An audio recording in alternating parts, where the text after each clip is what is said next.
Okay, welcome back everybody to Coffee and Art and a Clean Studio in the morning. I'm Dee Dee.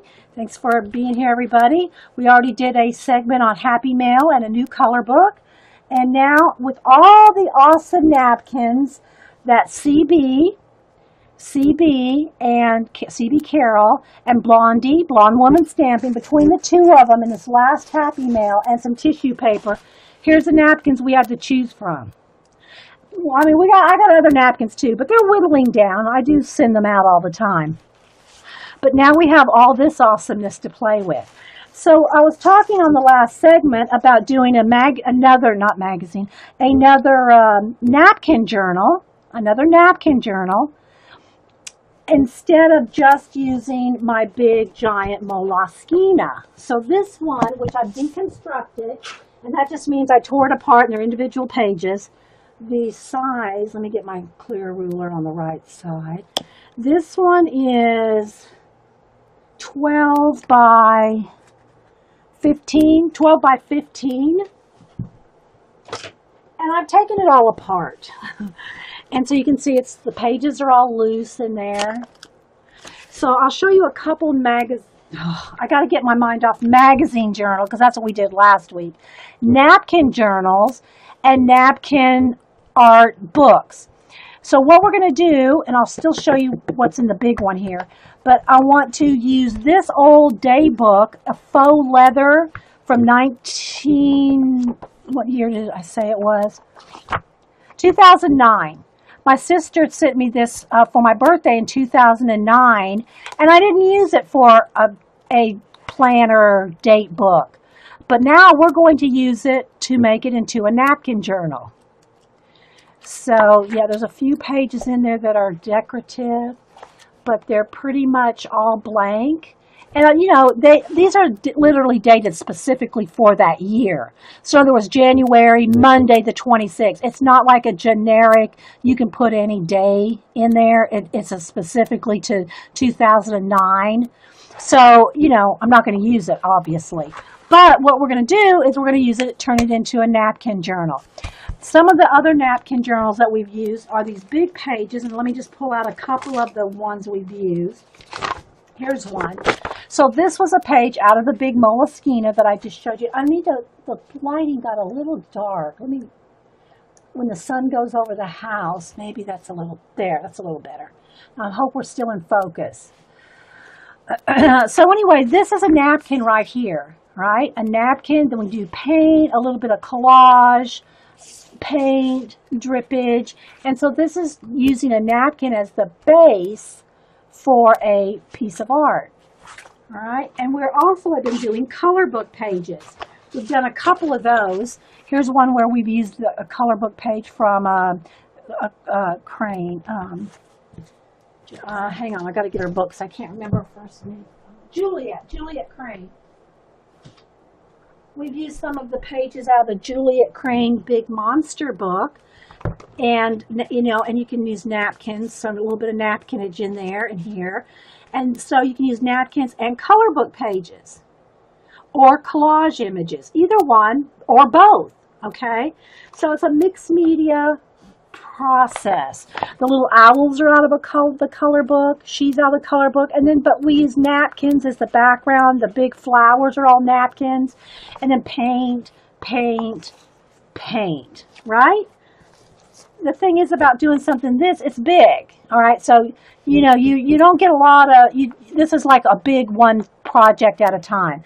Well, I want to try to do something in a smaller book like this where we can maybe get more pages, at least start it.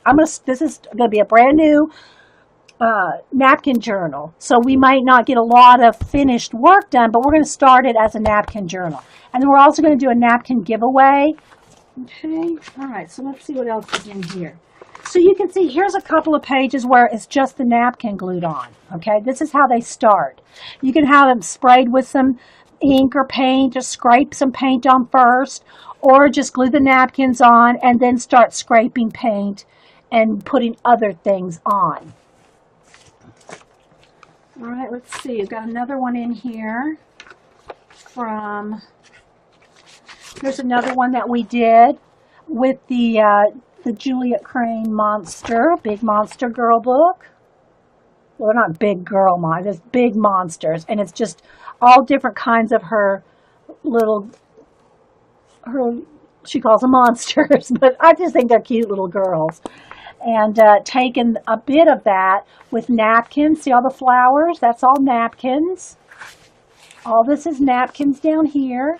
And now I painted in the clouds, painted in the background. So you add the black paint, the blue clouds, and the white. All that's just paint. So you can take multiple media and put it and make it a mixed media project using napkins, color book pages, collage bits, and paint, right? Okay, one other one that we've done with the color book page, and this one was out of the Somerset Studio color book, where we took this girl out of Somerset Studio. All this is napkin, some stamped dots there. All this is napkin. So you can just do all kinds of mixed media, right? So again, I've got all kinds of big pages partially painted and partially napkins on them in this big journal. But I wanted to, so you can see, like I said, it's big. But I want to do something a little bit on a smaller scale. So depending on what you feel like doing, if you want to do a big page, do a big page. If you want to do a small page, do a small page. All right, so let me kind of throw this to the side, and we'll start putting down some napkins. And y'all know I have this here for focus, so as we go, because the camera doesn't like, it likes to flash out. All right, one other thing I wanted to show you, and I as far as I know, I thought of this, at least I thought of it back in the day. This is at least, how many years ago? It was way before I streamed, so it was back in the scrapbooking days. And I love books that you could, do multiple things with. Well, I had all kinds of leftover papers off of 12 by 12 papers. So what I did is I used those 4-inch bits of leftover paper, punched a hole in it, and with the giant brads, and I just put clear packing tape over it to keep it from coming apart and to keep from catching on that brad. But these are those big 2-inch brads. The big 2-inch brads. But if you put the brad in through the hole punched all the way through that paper, this is what you can do with it. You can have a book where you can flip like this and draw. Because this will go all the way to the back. Look, see, let me get a brown one. See, you can flip it all the way to the back. So you can sketch, draw, write, make a written journal out of this, or a combination of both, and it's metal. So, now I'm sure with some wear and tear, I did put the hole back enough. Don't put it right on the edge where if you keep flipping it, you're going to tear the page out, right? And all this is cardstock. So it's not, it's scrapbook cardstock. So it's not going to tear like if you did it with paper, although I have made some paper ones too. But this is all heavier paper, so it's not going to just rip right out, because this is those flat brads, okay? They're flat, this, you can see right there on the back, that you just open up, you just poke through, you punch your holes, and you can see how far down, so at least a ½ inch, right? So that they don't come apart. And then I just put plastic packing tape, the packing tape on to kind of make sure that doesn't catch or come out. And it'll stop it from twirling, because this can twirl if you don't make it stop, right? So if you put packing tape on it, then it won't spin. I mean, the brad won't spin. You can still spin the papers, right? So these are 4 by 12. This is a 4 by 12, but you can make them any size. But you can get a lot. Look how much paper, and that's 2 inches of, well, maybe not quite 2 inches of paper in there, 1.5 inches. Yeah. So you can make your own little, book that you can either write in, flip through, whatever. It's probably very good for a collage book, because it's going to get it'd get fat. I mean, you could probably do it if you wanted to, if you wanted a thick, fluffy book. But it was, to make it flip like this really easily, you really don't want to put a lot of collagey, thick stuff on there. All right, so there we go. There's that idea. All right, so now let's get back over to using this. All right, so I think the first thing I want to do is I'll probably cover up the calendar here, although it's got 2009. I like to keep it somewhere, the information of the book, because somebody's going to say, well, what year did that book come out? Who published it? And if I got it all, covered up, you're not going to be able to. Yeah, it's a good traveling art drawing book, sketchbook, especially landscape, right? But you can make it any size. It doesn't have to be long. It can be, but it just flips out better that way. All right, so anyway, I think I'll start with this page. Again, I really have no plan. I don't have any color book pages picked out or colored or ready to go. I just want to start with doing some napkin gluing on a few pages, and we'll see how it goes. All right, so we'll do that for a while. If I get inspired to stop and work on a particular page, we'll do that too. But we got this big stack of napkins, and I want to put them, in the book. All right, so let me go ahead and get out some matte medium. And I use golden matte medium, and I put the golden matte medium in a dish soap bottle, and that's Sunset Carol's idea when she visited me, and so that's what I do now. I keep my matte medium in a dish soap bottle, so that you can just squeeze out what you want, right? Now, as long as you don't get it too crusted around the rim there, it'll close and it won't clog up, okay? I take the lid off to fill up the bottle, but it just makes it a handy squeeze bottle for matte medium, right? And then I keep all my glue brushes in one water, a coffee jar, and they stay in water so they don't harden up. Okay, so they'll stay soft. Now, they're not good for paint or anything else, but they're good for just glue. But they'll stay soft if you keep them in water. These are the only brushes I keep in water. And you can see they're crusty, rusty, yucky, but they're just for glue, nothing else. I don't use these for paint, and I don't keep my paint brushes, which, by the way, I just got a new set of. Got the Artist Loft set at Michael's over the weekend because I needed some more angle brushes, and I go through a lot of brushes, and I buy the cheap ones because they are just fine for what I do with my mixed media. My nice brushes, I don't even know where I put them. Where are they? I have a roll of nice brushes for oil painting, which I put up somewhere. Now I don't even remember where I put them up. I'm not spotting them right now because I haven't used them in a while. But I have a nice roll of nice oil painting brushes that I don't use because I'm not really oil painting. Where did I put them? I'll have to look around for them. I'm not sure where I stuck them. Probably with my oil painting paint somewhere. Anyway, so I don't really worry about the brushes, what I'm saying. All right, so let me just kind of set this to the side. Now, I will need some baby wipes. Keep my hands clean. And I think Jean told me, I forget even where she said she got the tip. But if you take a piece of double-sided tape, okay, double-sided tape, open up your napkin.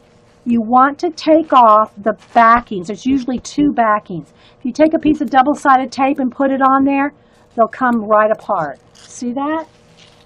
All right? And I don't keep the inner core. All right, let me get another piece here. Okay, and just put it on the edge.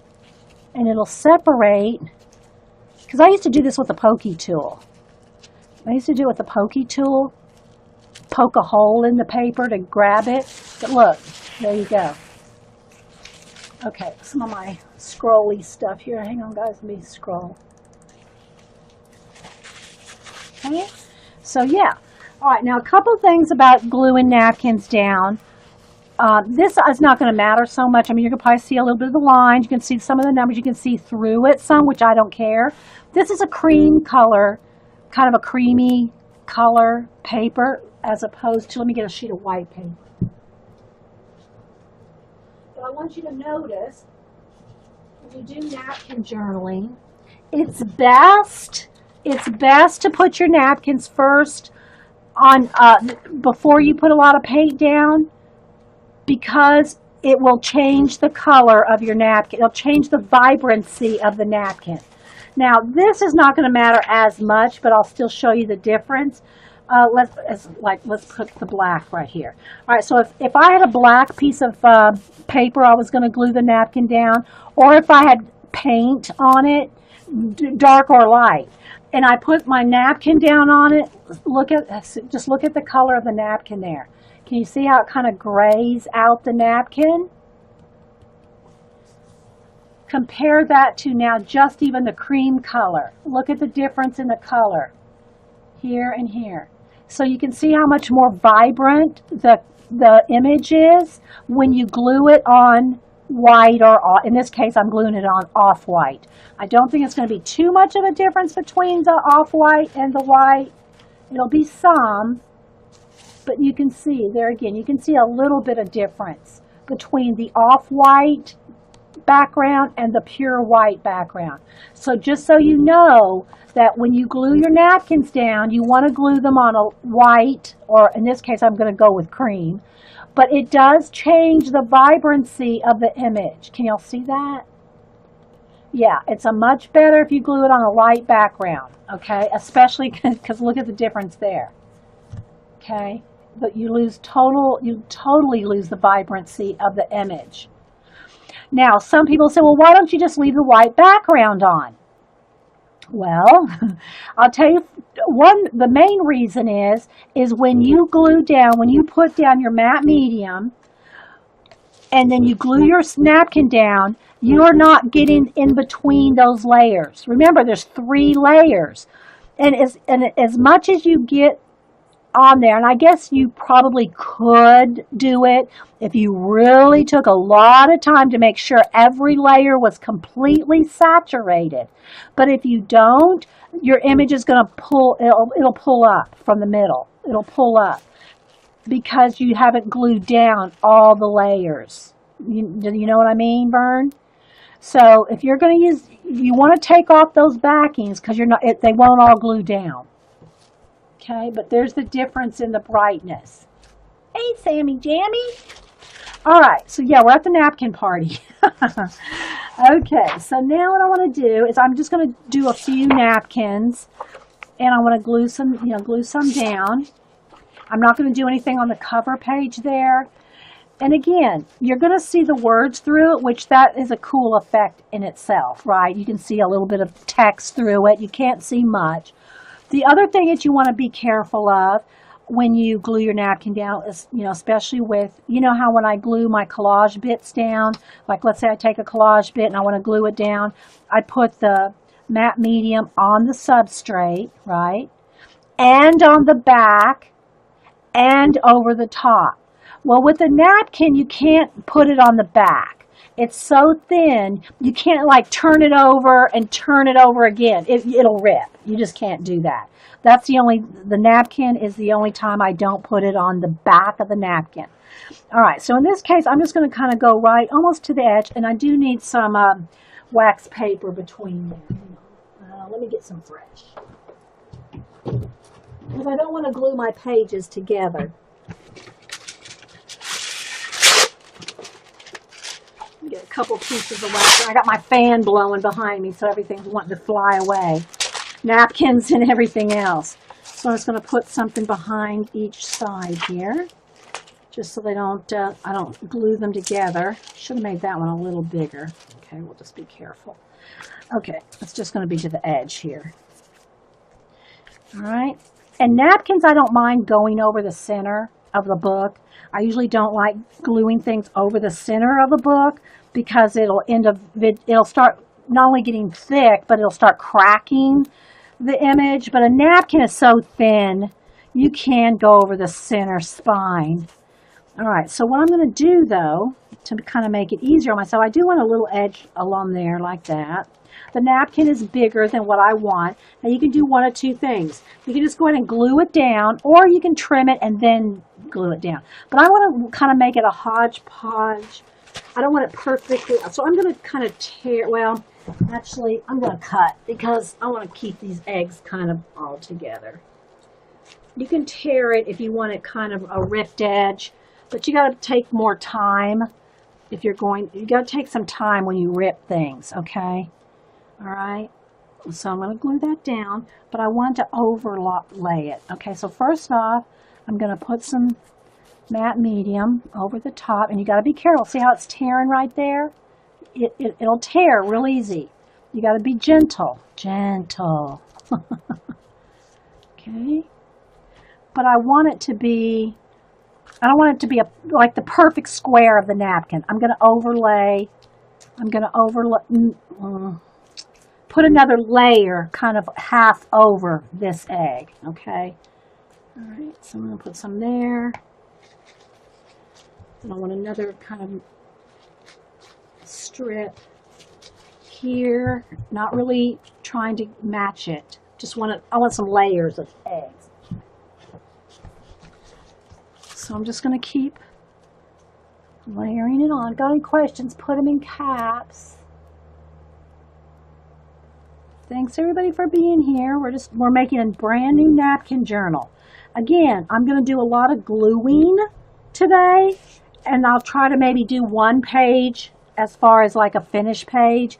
But I want to, and this is what I would do if y'all weren't here. I would spend a couple hours just gluing a whole bunch of napkins in, right? So I'm going to take this, and while this is all wet, I'm just going to glue another strip on the edge there. And what we'll do is I'll trim this off after I hit it with the heat gun, okay? And you can scissor it or you can tear it. Either way, you'll see that'll just tear right off. Either way. All right, but I do want, and you can't take a, what do you call it, card. You know how I scrape down my collage? You can't do that with napkins. You can't take a card and scrape it down because it'll just rip it all up. It'll rip it. Rip it good. Bye, AJ. Thanks for stopping in. Anybody else I might have missed? All right, so this is what we're going to do for a while. Just make sure it's all glued down, and it will have texture. It's not going to be, when you do napkin journaling, it's not going to be flat. No matter what you do, you're going to feel the texture, right, of the napkin. It's just the nature of napkin arting. Okay, oh, got a little bit right there. I want to just kind of make sure I've got everything mashed down. Okay, now I'm going to hit it with the heat gun.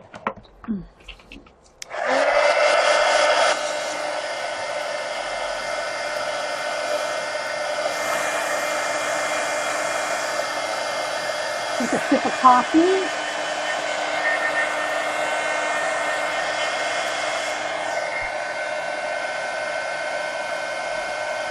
Would they bump the price up, Carrie? I missed that. Texture is good, yes. But then what you can do on this page, I'll give you an example here. As soon as I finish drying, it does take a little bit to dry because it's almost like cloth, right? It's almost like fabric. Oh, deli paper, yeah. It's almost like fabric, so it takes a little bit more to dry.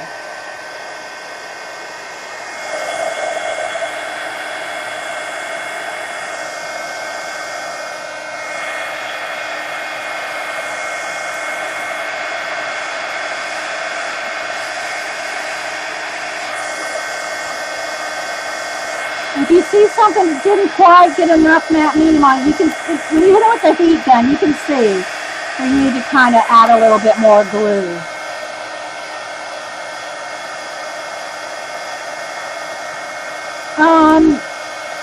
Yeah, I'm sure you can wad it up in a knot, like you could paper and then smash it out. But I don't really want to lose all the detail of the images. You know, even though I've overlaid them, I can still, well, we'll do one like that just to test it. I mean, I don't want it so textured I can't collage on top of, right? Because that's what I'm going to do with it, is I'm going to add layers on top. This is like the background layer. Can you hear me okay, Carrie? Does it sound all right?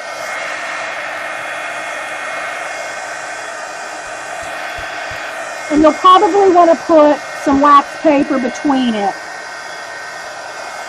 until it's 100% dry, right? Because it's still damp. It's still damp. And, you know, even trying to cut the edges here, like with my scissors, is probably going to be a little tricky because the napkin is still damp. Now, you could probably just kind of rip that off, wet it, even, you know, like wet the edge and tear it, right? Whatever's easiest. I just like to wait till things are dry and cut them. I have to turn this upside down so I can do this side. But it's still a little damp. But you can do like you can tear watercolor paper. You can wet the edge and make it and rip it. Okay, so there you go. So you can kind of see that. Now what I like to do is something like this, and it's damp. I can feel it's still wet, guys. So I want to make sure I put some tissue paper between this before I go to the next page. So what I'm thinking is like, you know, get back here.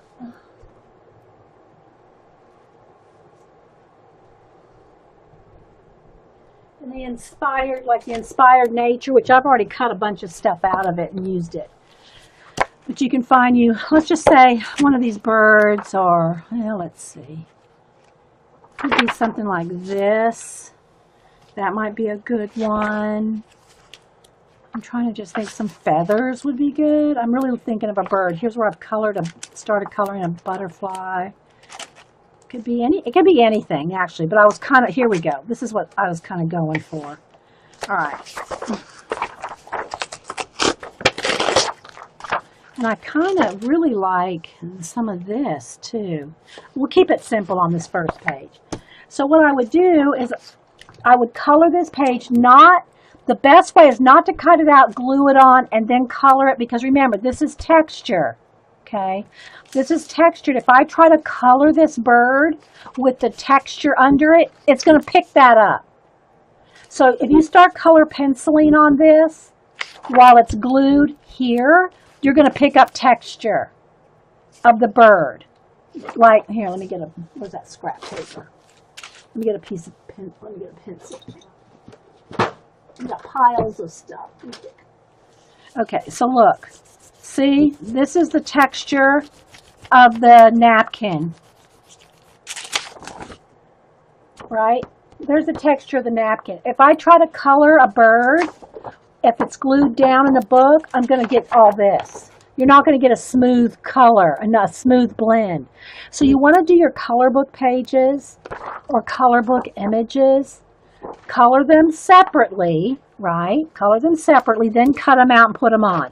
Now, I'm not going to glue them on. I'm just going to cut them out to put them on the page just so you can see how you can use them on the page. And I should get my littler scissors out.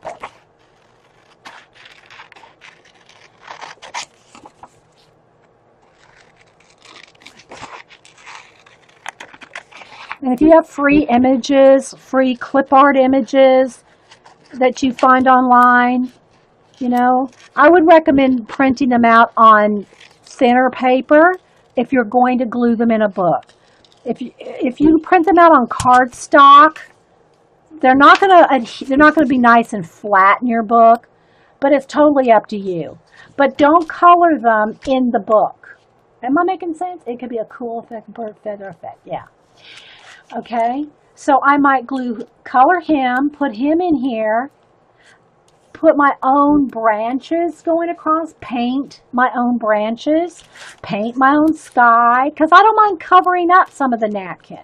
So I'm going to glue some pages in the book, some napkins in the book, and then we might go back and work a finished page. with like putting in our own trees or something and our bird, just so you can kind of see. Okay.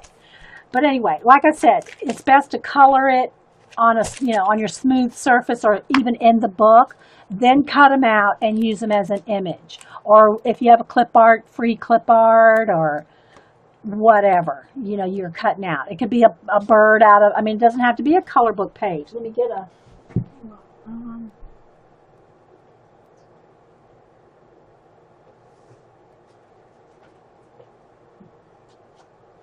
just find one here.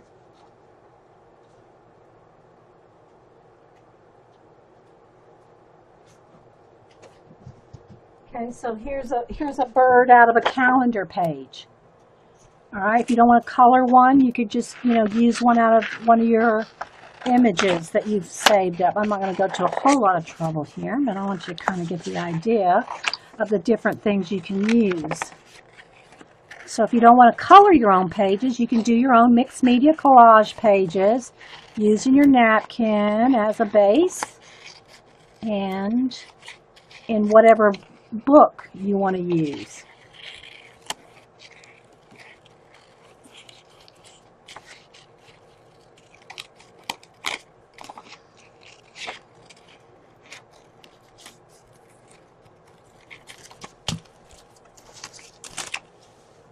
So whatever you decide to do, right? Now, if I was going to use something like this, that's this colorful and contrast, because you'll kind of get lost in there, is I'd probably paint some of this out so that he would stand out a little better. But it's totally up to whatever style you're liking to use, right? So I'm going to set these two birds aside for now. And again, I don't want to glue these pages together, so let me get some more scrap pieces of wax paper.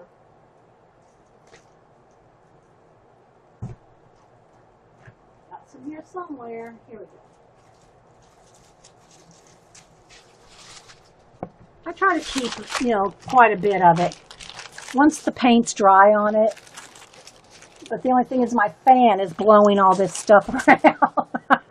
Got a fan going behind me. Okay, so let's put this one here. All right, so I just want to put a piece of wax paper so I don't glue the pages together till they're 100% dry, because they're not 100% dry. All right, so let's just go on to the next page. Okay, let's move the wax paper to the next page.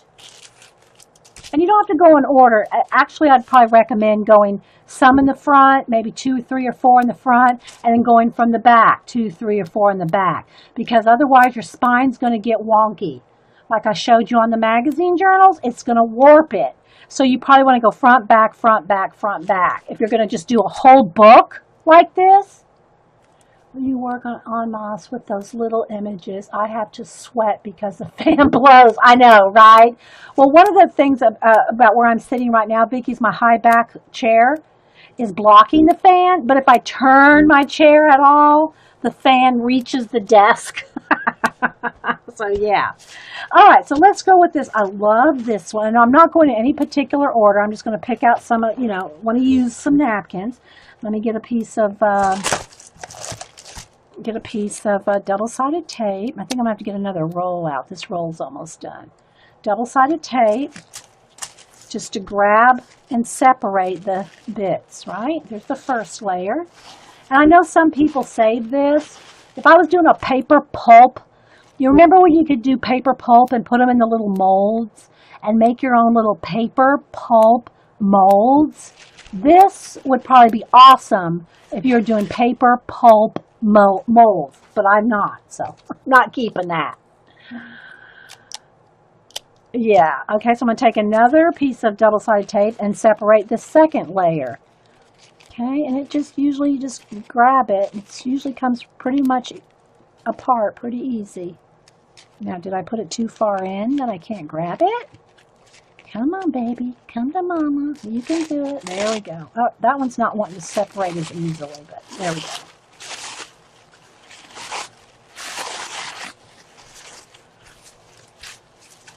Okay. I'll glue one more and then I'll do a napkin giveaway because a lot of y'all have been here for, the other segment too. and I want y'all to be able to be a part of the giveaway if you're so inclined to have some napkinage.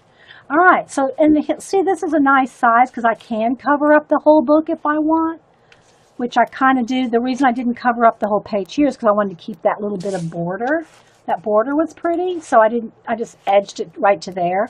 But if I want to cover up the whole thing, all right, now you may not want to. You may want to keep some of the dates and stuff because it kind of looks cool. But I don't want it to look like I'm assuming it's going to be a planner, because it's not. The dates mean nothing, right? So I think I'll just do the whole thing. All right, so let me squeeze out some more matte medium. And I got my wax paper. Let's put wax paper between so I don't glue the pages shut. Let me move my camera. It looks like it moved a little bit. Okay. Get to stop swaying. All right, so I'm just going to cover the whole thing. And I do want to be, I don't want to take too much time. I don't want this to dry, especially with 6 lights and a fan. So I want to kind of move a little fast. But, you don't have to, again, any project I do, you never have to go as fast as I'm doing on a stream. I go fast for, a couple of reasons, especially if paint's drying really fast or if I'm running out of time, y'all see me rush, okay?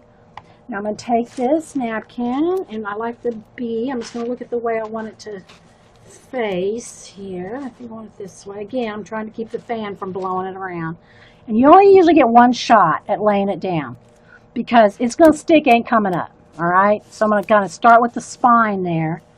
Put it in the spine and then flatten it out. Got it? Now I'm going to mash it down as best I can before I start gluing the top layer. Just helps it adhere really well. All right, so now I'm going to take my top coat. And again, it's going to be wet front and back, so you can't be rubbing it too much or you're going to tear it. Okay, so there we go. But after you get a few pages done, you'll probably get bored doing just the napkins after a while. So you want to stop and work on a, mixed media project so you feel like you're accomplishing something in the book other than just gluing napkins. Although I can easily get on a roll. I can easily be watching a long video, because I love watching long videos when I'm working. I could easily be watching a 2-hour stream and do, 20 pages. Just like, because I'll just keep going nonstop until I get a whole bunch done. Just don't forget to put some wax paper between it so you're not, gluing your pages together. Because, sometimes especially if I'm streaming, if I forget to wet paint or wet matte medium. I almost said Mod Podge, but I don't use Mod Podge because Mod Podge can stick your pages together. Even when it's dry, it can make your pages stick. All right, so I'm just looking to see, I'm looking at the shine of the light, making sure I have everything covered as best I can. Now I got to get out the heat gun. Oh, that's funny, accomplishing something in the book. Yeah, well, and hi, Scrap Bow, by the way. You want to feel like you're not just doing a bunch of background. You want to have a couple of pages completed so you feel like, oh, I know where I'm going with this book. I've got a couple pages done,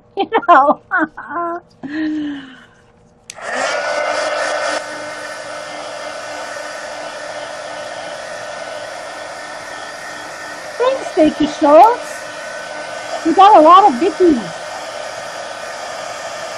Yeah, I think you've left me some comments, Vicki. Thank you very much. I love YouTube comments, and I try to answer my YouTube comments. Now, on Sundays, I usually don't get to it on Sundays, but maybe Sunday nights. But I try to answer YouTube comments at least once a day. I try to answer comments at least once a day.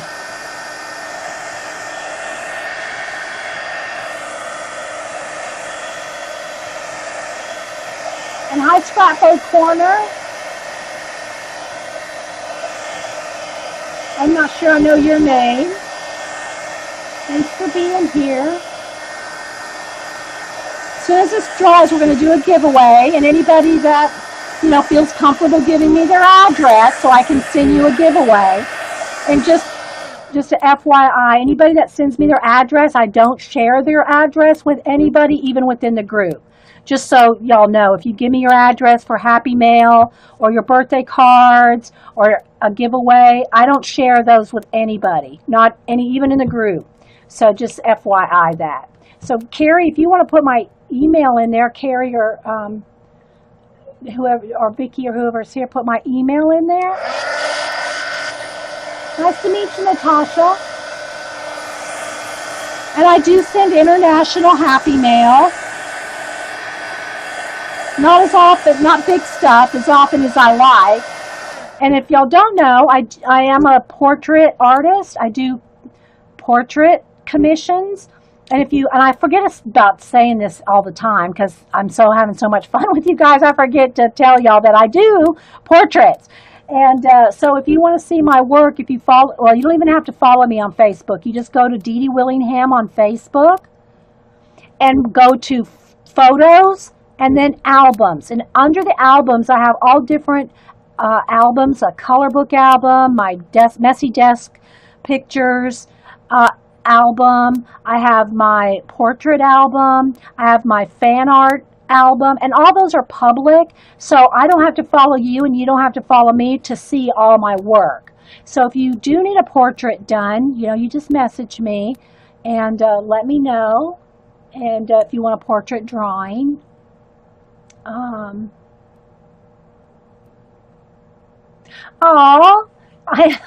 thanks, Purple Angel. Thanks for being here. Thanks, Scrappo. So if you want to send me your address, what I'm saying is if you want to send me your address, I can put you on, the list of, so if you do win a giveaway or something, and I do try to send out art cards to every new person, but it's backed up. So I can't promise you when you'd ever get one, but I do try to send, some kind of acknowledgement to you if you're following me here on Ustream, or a regular commenter and regular watcher on YouTube. I know there's lots of people that watch, but there's some of y'all that really comment a lot, and I do appreciate it. I appreciate all the followers. And if you want notifications of when I'm streaming live, if you follow me on Ustream, then you should get an email notification when I go live. Not everybody does. Sometimes I think it depends on the browser you're using and all. And if Carrie wants to put in her blog YouTube list, I did put it in again in my comments on YouTube. But it's she has a kind of a general list of streamers. But again, remember, if you look at Carrie's list, those streamers have come and go. Some are not regular streamers. So, don't hold Carrie responsible for those times and dates. It's totally up to the Ustreamer when they stream. So, just be aware of that. Don't say, oh, Carrie said that they come on at 9 a.m. at so-and-so, and they didn't. Well, that's the Ustreamer, not Carrie.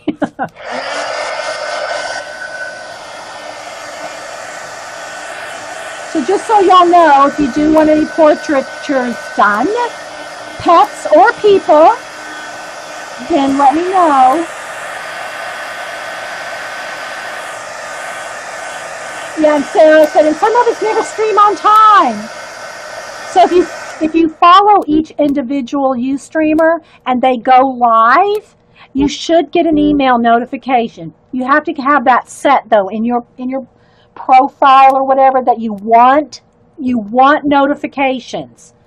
Because otherwise, I don't know that you just get them automatically. I think you have to check, yes, send me an email when that person goes live. If you click the follow button for all the Ustream channels, you can see them live on the following page: ustream.tv/home/following.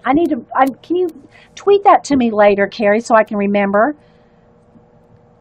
Because I won't remember it right now. But well, I guess I could go back and watch my own recording. But.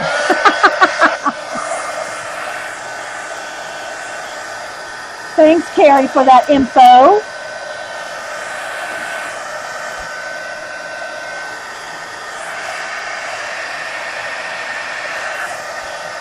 And if you're drawing something and it feels cold to the touch, it's probably still damp. Okay.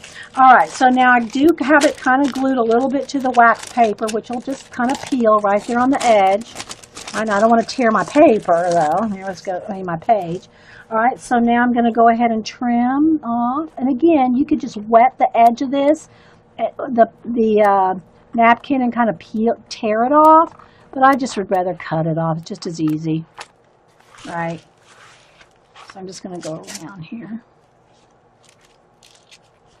And I do want to recommend cutting it or tearing the edges off before you go on to the next page, or you're going to find yourself gluing all your pages together with excess bits of napkin. Go to the next page and you got little bits of napkin. You're going to be gluing your pages shut a lot easier than if you had just trimmed them off.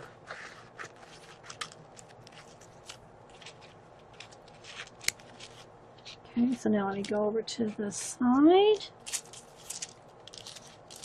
Turn it over. Let's get the wax paper edge off.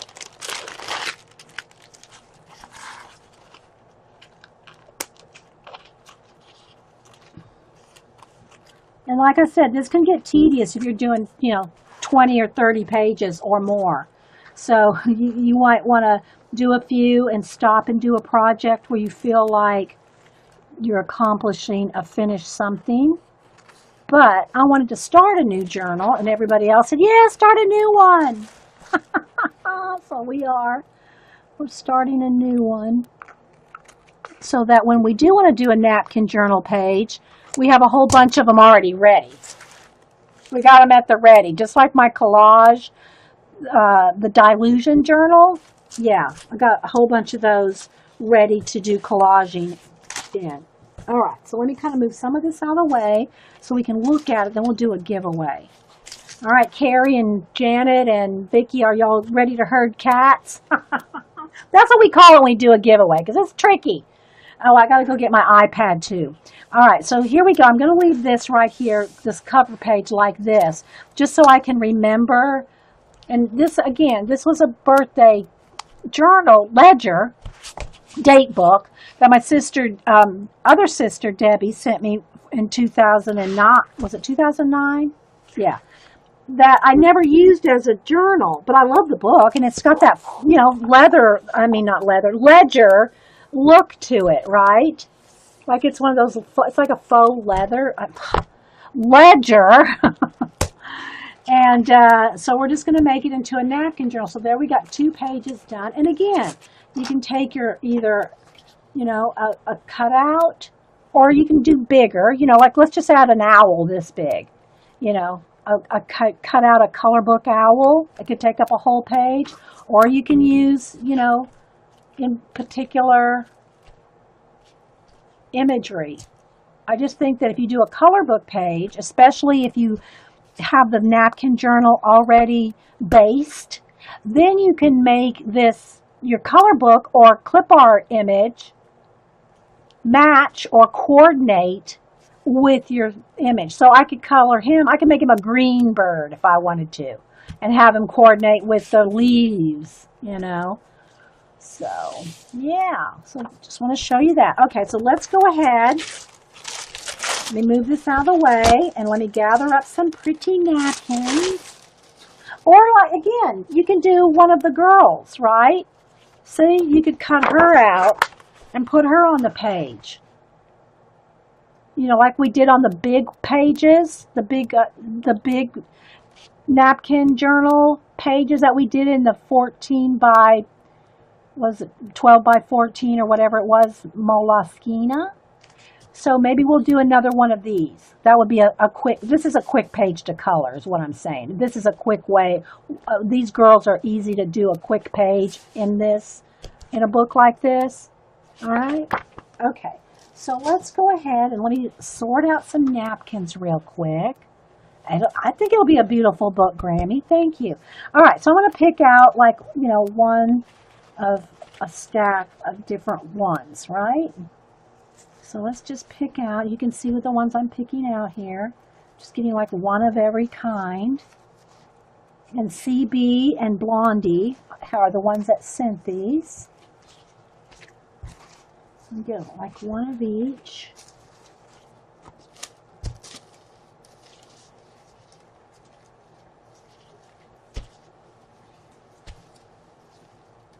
So did I get one of these in here? No, it's one of those. One of these. I'm trying to get one of every kind. This bird one. Then that's the tissue paper. Let's see, did I get one of these? This. One of these. Okay. I think I've got one of every kind. I'm pretty sure I did. I think it's a butterfly one. Yeah, got a butterfly. Okay, so here we go. We're going to give away this nice little stack that'll fit in an envelope, even if it goes international. All right, so let me show you what we're going to do. Don't put any numbers in yet.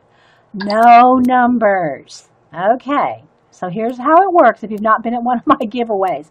I'm going to, when I type in the word go, put in a number between 1 and 100, and the closest without going over will win a stack of napkins. And I know a lot of y'all have tons of napkins and go, oh, don't send me any more napkins. Well, don't participate if you don't have to. Nobody said you have to play. And yeah, so let me show you what they are. And only one number too, by the way, one number only. But don't put them in yet. I'm just going to show you all the napkins. This one right here is the one we did right there. Okay. So you can see all the different ones. So thanks so much, CB and Blondie, for sharing.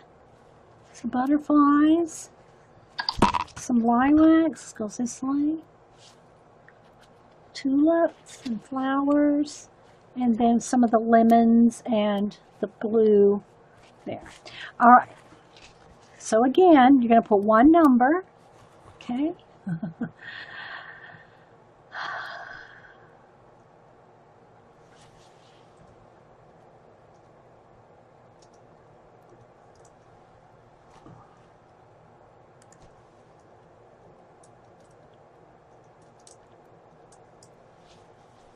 Okay, there you go. All right. Now, let me go get my while everybody's putting in numbers, let me go get my iPad so we can do random.org. Hang on, guys.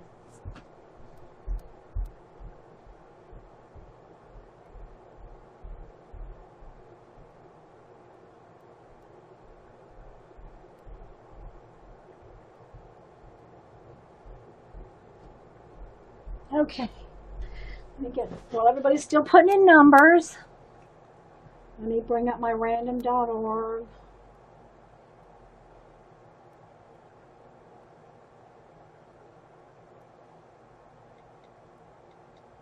So everybody can see.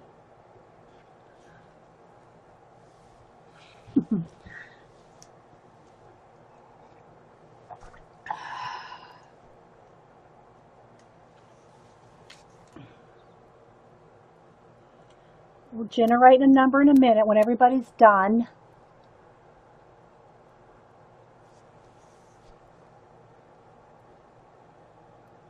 One number only.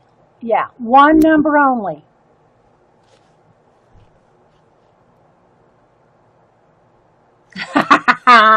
Debbie. I won't put that on the recording, Debbie.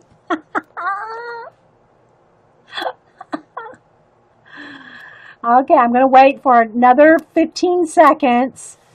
And when I don't see any numbers, I'm going to put in stop. Everybody should have put in a number by now. You have seen it roll by, right? Oh my goodness. Herding cats, I tell you. Herding cats.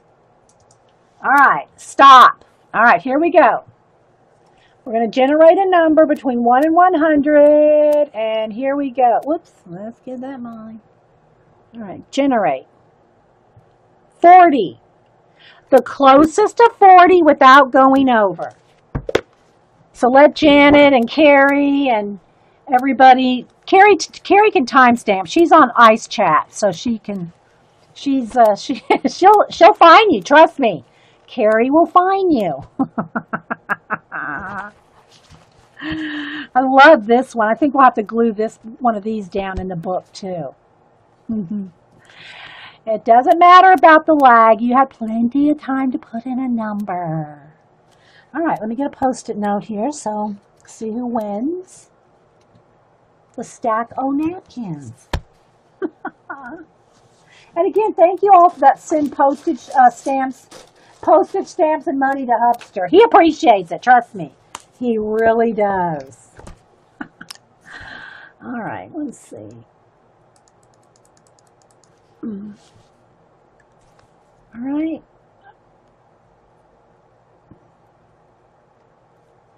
I haven't got the results yet. Okay. Who was the first one that had 39? Who was first that had 39? Carrie and Vicky. First person without going over. It's the first person. Wait, I'm waiting on Carrie. Let them look, guys. Let them look at the timestamps, okay? Because, I mean, there could be 20 of y'all that put in the same number. So it's the first person. Sandy with the P. Okay, so P. Sandy. I think she's in UK. Or is she in Canada? No, she's in Canada, I think. Sandy with the P. Okay, P. Sandy. But, however, Crafting Amy, I think you're new. If you will email me your address, I'll send you a little happy mail too, because you're new. Crafting Amy, I don't think I've ever sent you anything.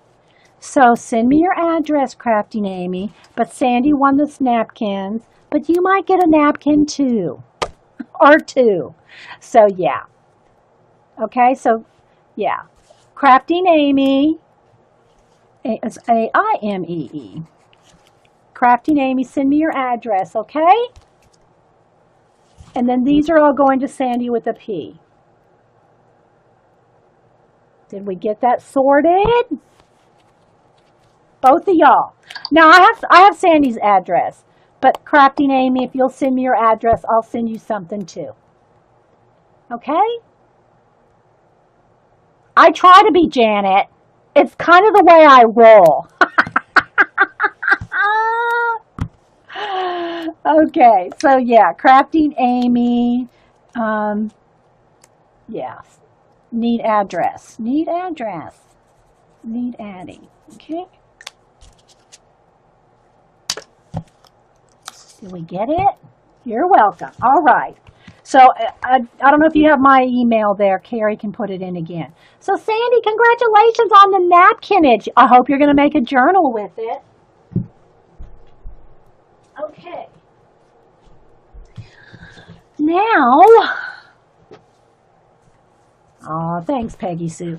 All right, so let's get back to this. Let's glue. I'm going to glue one more page down, and then I think we'll go ahead and let's do a quick color book page out of here, and glue her down, and maybe make a little mixed media project out of that, right? All right, so this is what we got so far in the day book. This came in the book like that, right? This is the cover sheet here with the information. And I might cover this. Well, now it's got a little poetry. Okay. Then here's the cover sheet and the marbleized paper, faux marble paper here. Okay.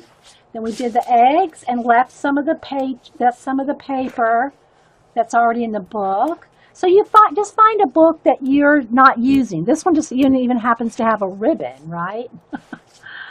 So yeah, find a book that you're not using. And you don't have to cover the whole page. I'm going to do a full-on mixed media pages. But you can leave some of it where you could paint it out, or if you want to write, you could leave half of the page if you want. If you want to journal down here.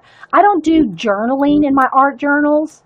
I'll put a word sometimes or something, but I'm not a journaler in my art journals. I journal separate in Molly's.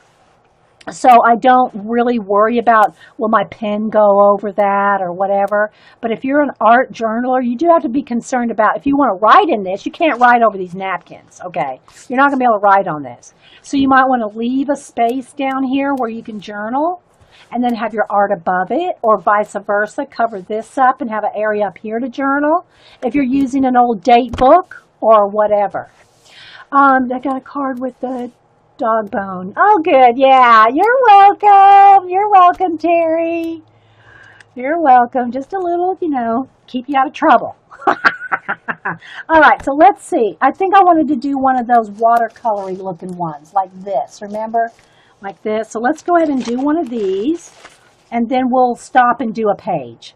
Maybe we'll use one of the girls and the bird. Okay? We'll see. All right, so let me go ahead and get a little piece of, see, I knew this was about out. I have another one, but I got two. I can get 2 pulls off of this little bit of tape here. Let me just stick that there. So just take a piece of double-sided tape and stick it on the napkin and pull apart. Okay, so there's the first layer. Okay, take another piece of tape, stick it on there, pull it apart. Again, Jean, I got this tip from Jean, and I don't know where she got the tip. She probably got it from somewhere else. I don't know, but I got it from Miss Sassy Pants. All right, let's see if I can grab it now. Come on. Come on. I'm trying not to tear it, too. There we go. There it comes. Don't want to tear it. Well, it doesn't really matter if I tear it because it's going to be journaled all over, right? All right, I did tear it. That's okay.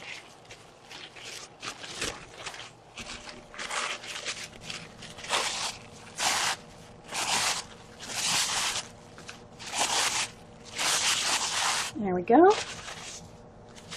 All right, so there we go. Now let's take our matte medium. I'm going to have to squeeze out a little bit more. Where's the bird? The bird is from this color book, the Inspired Nature color book.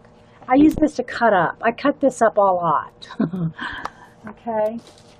But like I said, you can get free clip art online everywhere. Just look up free clip art. Print you out something to, whether it's a bird or a butterfly or a flower or whatever. This is from a calendar. So, yeah. You can get free images everywhere these days. Oh, whoa, whoa, whoa, whoa, whoa. Whoa, whoa, whoa. Getting ahead of myself. Don't want to glue the pages together.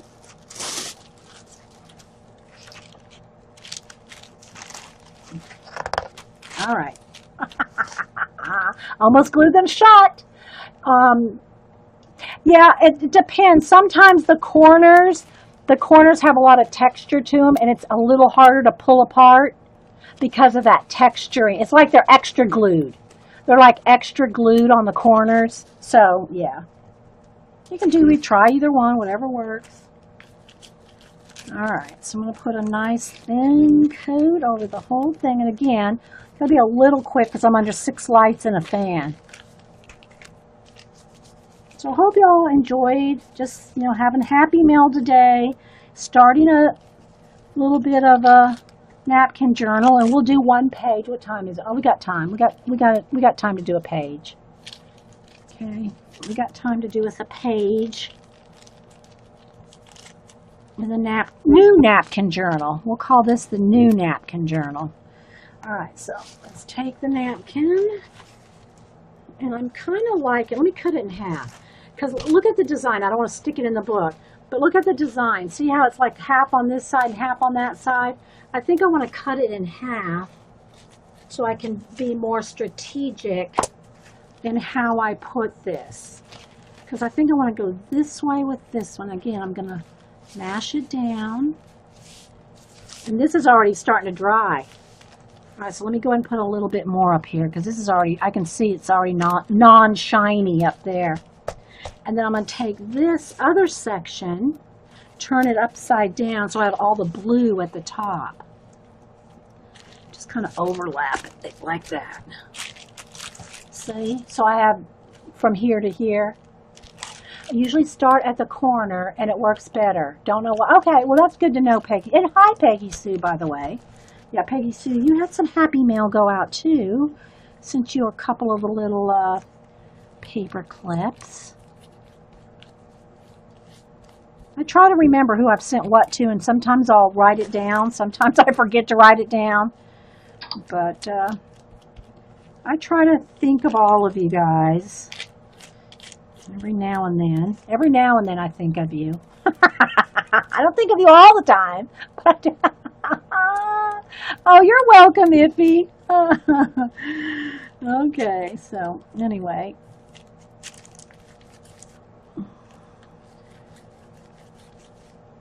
And again, I'm doing this real lightly. I'm not bearing, I'm not pushing down real hard with the the brush, because I don't want it to tear.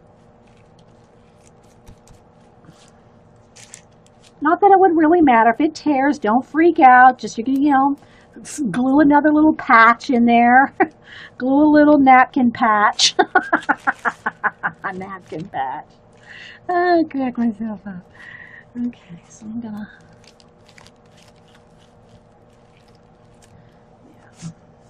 I will not be doing any musical interludes like APG Jamie. I think she had to go, but yeah, she's still here. APG Jamie. If y'all haven't followed her on YouTube, she does musical interludes. I do not sing.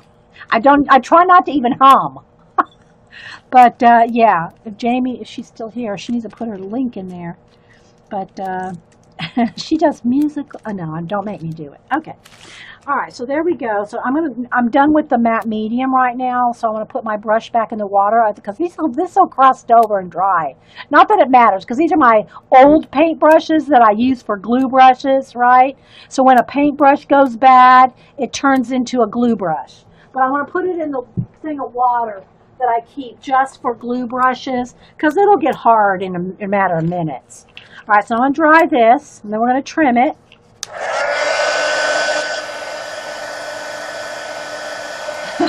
Yeah, my fairy treasures, Angie Bell, I'm going to draw her next for the my YouTube shout-out drawings.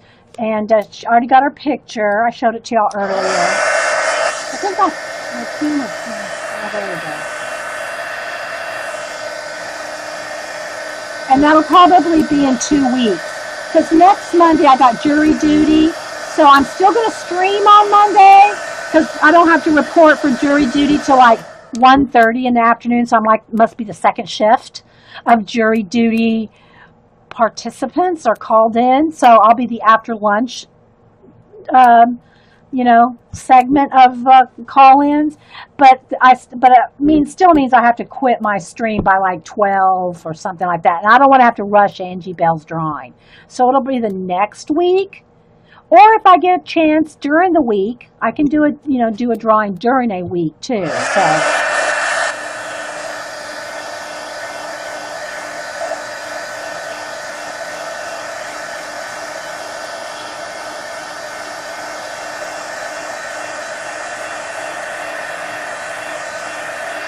yes, APG Jamie is a hoot and a half.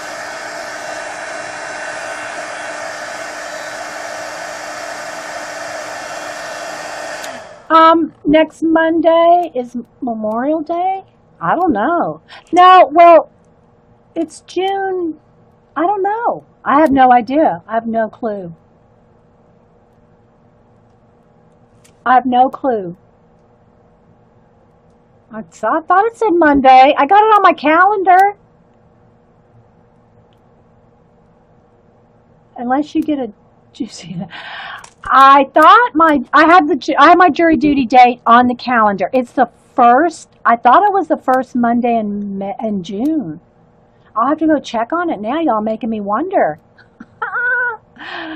Yeah, because I think you're right. I think Monday is Memorial Day, which I still stream on holidays. But if it's Memorial Day, okay, then it's the next Monday. That's right, because I wanted to do Angie Bell in June. And the first Monday in June, I don't know. Maybe it's the first Monday in June is my day. I'll have to go check the calendar now. Whatever day my jury duty is, it will be a short stream, is what I'm saying. But it's June. Thanks, Jean. Yeah. But I wanted Angie Bell to be my June drawing. Okay. And for some reason, I thought next Monday was June 1st. So she'll be the first Monday in June or during that week, depending on how much time I have. No, I haven't got called in yet. It's just my first initial call in. You get called in first. It's just the initial. I haven't. Might not even get on a trial or anything. Right? It's just you gotta check in anyway.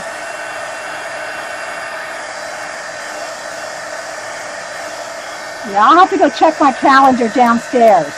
That's the only place I keep my dates. It's on the refrigerator calendar. I thought it was a Monday, but maybe it's not a Monday. All right.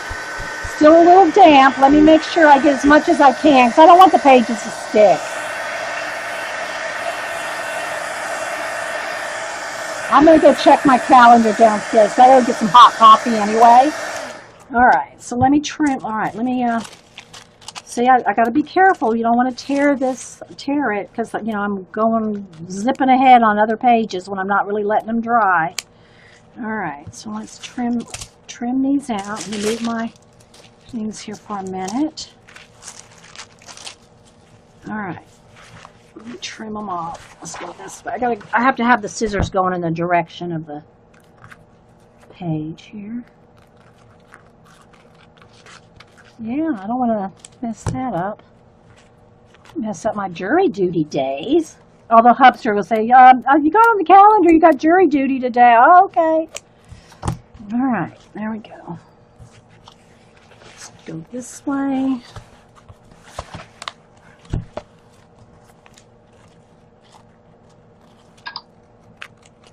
Trim it because it's got rounded corners, so I'm trimming the rounded corners too.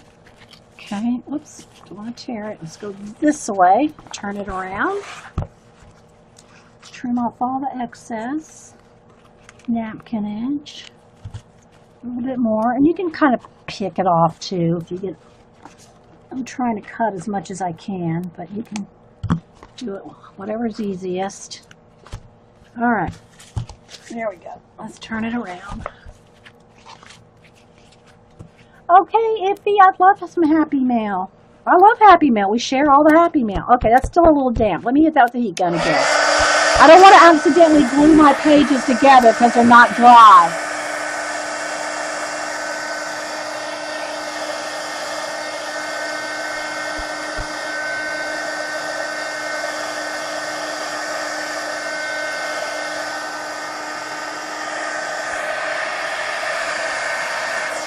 Do the back side too.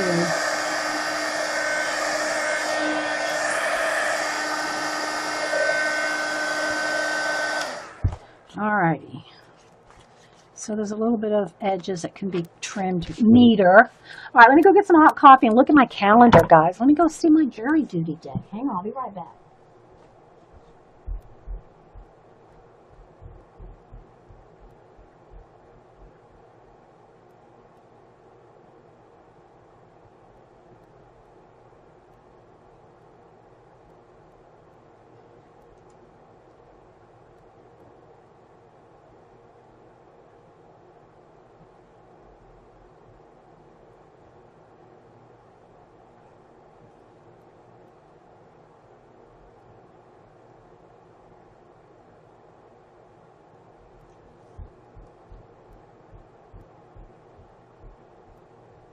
Okay, the first Monday in June is the 6th. So that's what was confusing. It's the first Monday in June, which is the 6th, is my jury duty. So it will be the next Monday or during the week, depending on, my schedule and depending on if I get jury duty, right? As far as drawing my Angie Bell portrait. The first week in June. I should say, yeah. No, jury duty's the 6th, Monday the 6th. So after that is when I will be doing the next portrait. Yeah, because it's for June. I try to do one a month. I'm trying to do one a month. Okay, so let me put this bit of matte medium away. All right, so let's see now. Pick up some of this stuff so I have some space. Take a sip of coffee. Flowers popping off the page, yeah. I know, it looks good, doesn't it? So I have to decide whether I want to do this page, though, or this page with one of the girls. With the, one of the big monster color book girls. And maybe a bird with it. We can put a bird on it. Put a bird on one of, in her antlers. So, like this, if she was down here, the bird could be up here. That's kind of cool. Okay, I'm liking this idea, but I really would rather have a bigger face. I'm going to flip through. I'm going to save this one, though, because I like it. I like her, too. I like all of them. I like all of them, to tell you the truth. They all work great in the mixed media. If y'all haven't seen, let me show you a couple. If y'all were here a little bit ago, where I showed two others that we've used. The Big Monster Girl from Juliet Crane, her color book. A coloring book, Big Monster, 34 original drawings to color and make your own. Juliet Crane. So these are the two that we've done before on larger bits, right? These are large napkin pieces. So that's napkin around the edge. And you can see the size difference between this book and this whole page. But we're essentially doing the same thing. We're just putting it in a smaller book. There's that one we did, and then this one we did about a couple weeks ago. So we're essentially doing the exact same thing, just smaller scale. Okay, smaller scale. So I'm kind of liking her.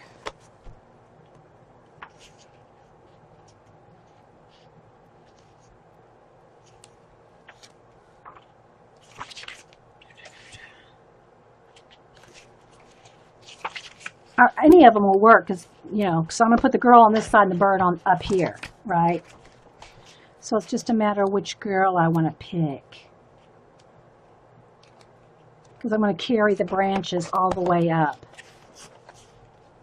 I like the little house. We can cut the little house and the moon out and do that as part of the thing too. I'm liking that one. And she's kind of looking that way. Although she's kind of giving him the eyeball.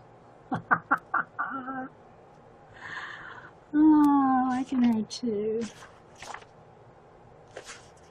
This one might be better because it's less jumbly.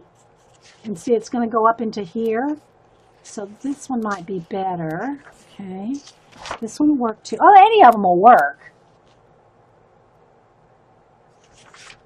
I'm liking the look on her face.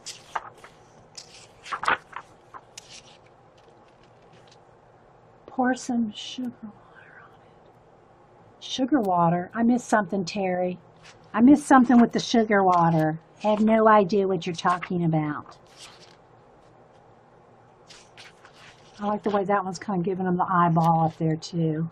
And it's got a house. I think we'll go with her. We'll just go with this one.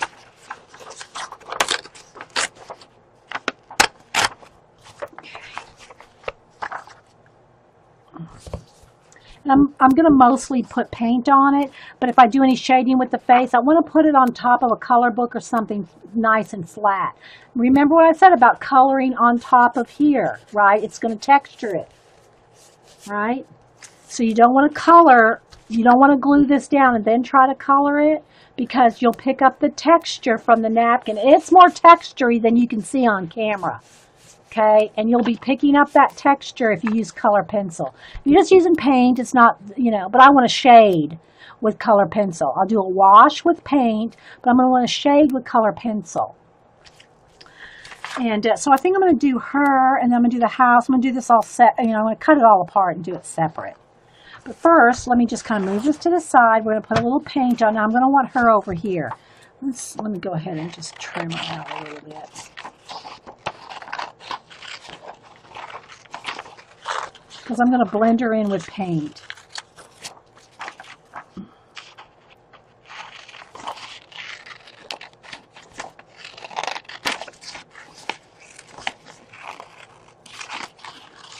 So I can kind of position her where I want.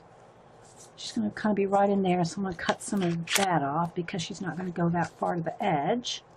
And then I'm going to draw in my own branches where the bird is going to sit up here. Okay, the bird's going to be up there. Have the branch come across here. So it's kind of sitting in her hair, or her antlers rather. It's on Woe, Suzanne. I don't know that, Terry. I missed something. I'm sorry. I have no idea who Woe is. Okay, sorry. Y'all are talking about a channel I'm not aware of, I guess. And I want this little house.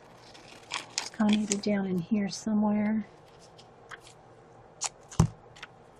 Right down there with the little butterfly right above it, maybe? I hope so, Vicki. We'll see. Because all this page is going to be so cool. Well, you know, we wing it here. For the most part. You know, and I do like the moon. I do like the moon. But I think if we're going to do the moon, we'd probably just paint it in somewhere. I don't know. Maybe it could, the crest, I wouldn't want the crest moon to go off the page like that way. I'd want it to go this way.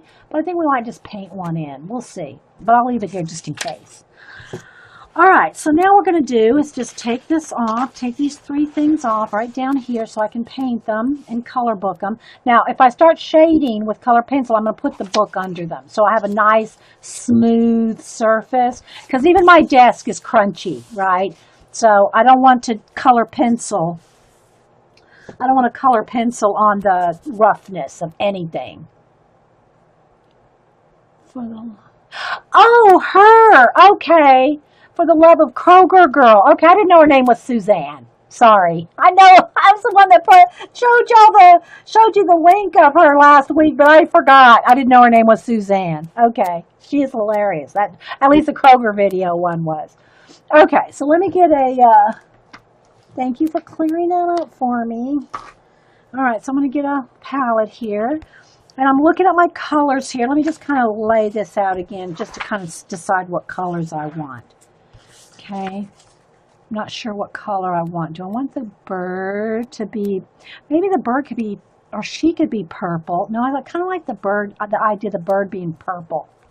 Because there's just a little hint of purple. They could both be purple. They could both be purple. You know, her outfit and the bird. It's like she's eyeballing him like he's dressed like her. Why are you dressed like me? I'm wearing purple. Like Snap. I think we'll do purple. Okay. We'll do a purple. Now, let's see. This purple, I kind of want this purple. This one's almost gone too. Do I want this one? I kind of like this purple too. I actually like this one better. I actually like them both. I think I'll do a little bit of both. This one, I'm going to have to get a new purple pizzazz. Because I want to put a little purple pizzazz out. And a little dioxazine purple. I'm going to do a wash, right? I'm going to do a wash. So let me just get some water. Kind of wet it down. If I brush. Oh, I got so much new stuff. You can't get to anything.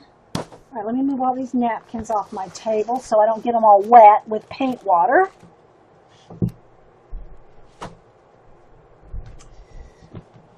All right. Because I'm going to be, all right, let's get a brush and let's do a little bit of, just want to water it down a little. Okay. Same thing for this one. I'm just going to water it down. So we got a couple shades of purple. I like the purple pizzazz. Yeah, I like them both. So I'm going to use both. I'm going to use one for, you know, more of a shadow and one more for a, oh, I got some green in there. That wasn't dry. Okay, hang on. Let's start over. The palette that I picked up, I forgot I had some wet paint on it. Hang on, let me get a dry one. I don't want green paint. Let me get a dry one. I don't want green. I'll have brown if I do that.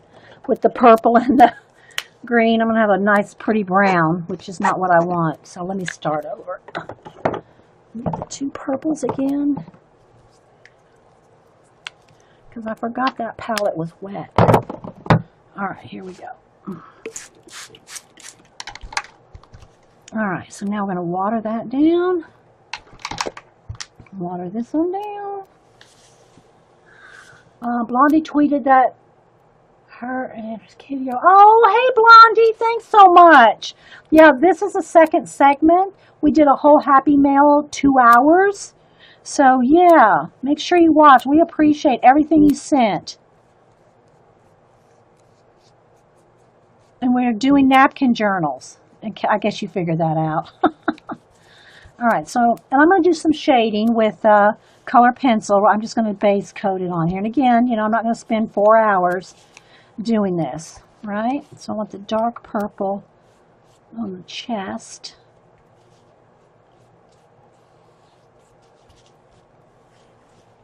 It's hard to tell the difference. It's, well, I'll put some color pencil in it. All right, so we'll just let that sit up over here for a second. Okay, I think I'll do a little purple house. Just going to put a little bit of a wash on the little house, and we'll do some detail with color pencil as it dries. Okay, got a little purple house there. And then her, let's do this side of her dark purple. Kind of like she's got the same clothes on as the bird.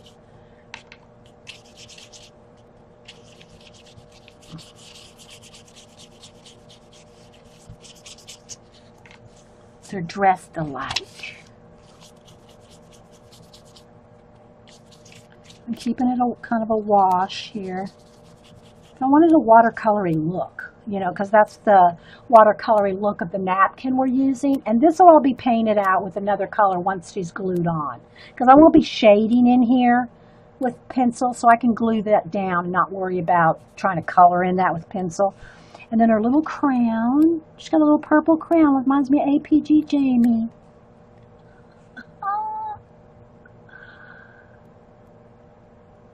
Okay, so there we go. Now let me dry this, and then I think I'll, I guess I could put a little bit of paint on. I don't usually put paint on the faces, but I'm trying to do a little bit quicker thing here.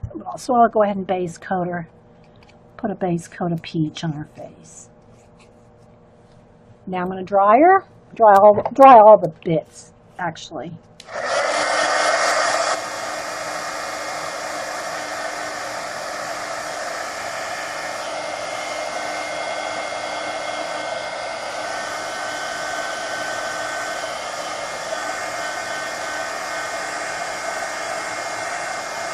She's royalty. Yeah, Purple Angel, yeah.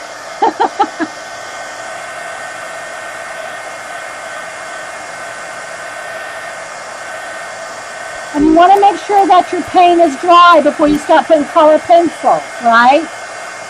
Make sure it's dry.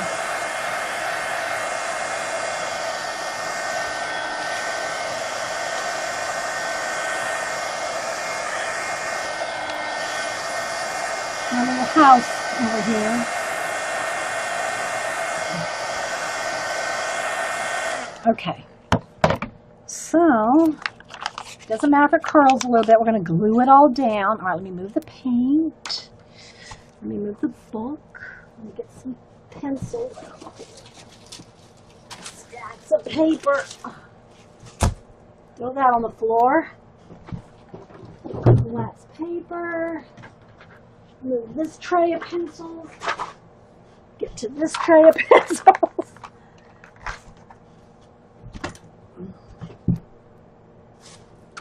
Okay. Move the scissors.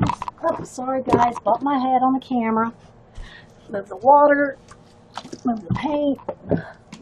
I have to clear a space, or I have no. Sorry, guys. When I have this clippy in my hair, holding my hair up, I forget how tall my head is. My head's taller with that clippy in it. All right, so now I'm going to get a couple of purples. I'm going to get a light lavender and a white. I'm not going to do a whole bunch of shading, just a little. Where's my white? And then a peach for her face, maybe some little peach, some pink cheeks, and a peach color to shade. That's pretty much it. This is all we're going to do. Now, let me get a paper, I was thinking of you, Dee, when I finally filled your pencil. I saw that. I liked it, Carrie. Carrie did her pencil tote. No, this might be too. Maybe I want a lighter peach. Carrie did her pencil tote. And it's all full to the max. Full to the max. All right, you're not probably going to be able to see much right here. I'll hold it up to the camera.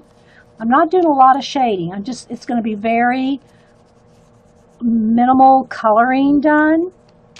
Stay over there, little bird. Minimal coloring.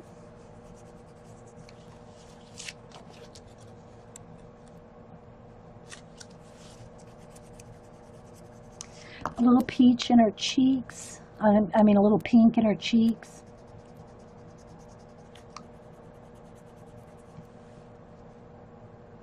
Maybe a little pink on her lips. Blend that in a little bit.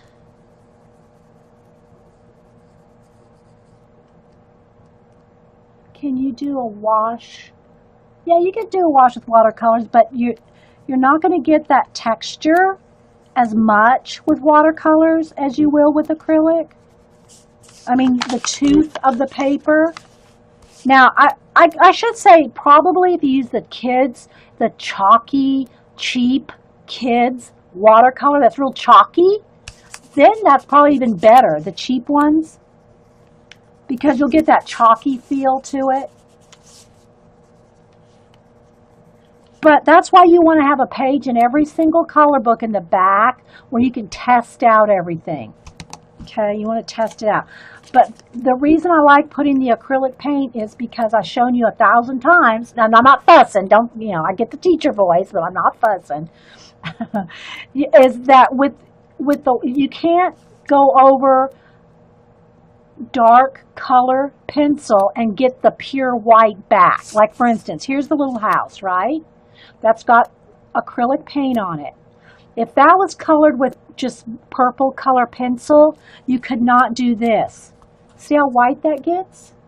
You can't get that if you have color pencil. I'm just going to do a little highlighting on there.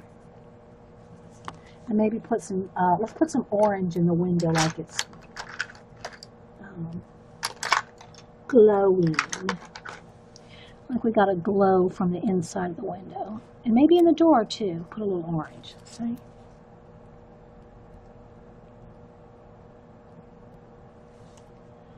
You like my teacher voice? I don't know. Because I've listened to myself on gone back, and I sound kind of like I'm mad. I'm not mad. I'm just like get into the explaining mode. You know what I mean? I start trying to get into the explaining of it so much. Okay, so where's my dark? I want a dark purple here. Dark plum. All right, so I'm going to go ahead and let's do a little shading.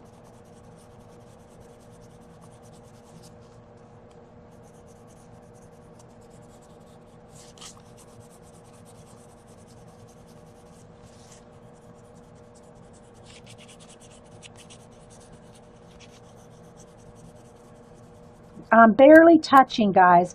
It just doesn't take any pressure at all to put pencil over paint. No pressure at all. I could practically hold it with 2 fingers and you could see it. It's just no pressure at all when you go over paint. Now I'm going to take my lilac color and kind of blend that. Again, I'm not going to do a whole lot.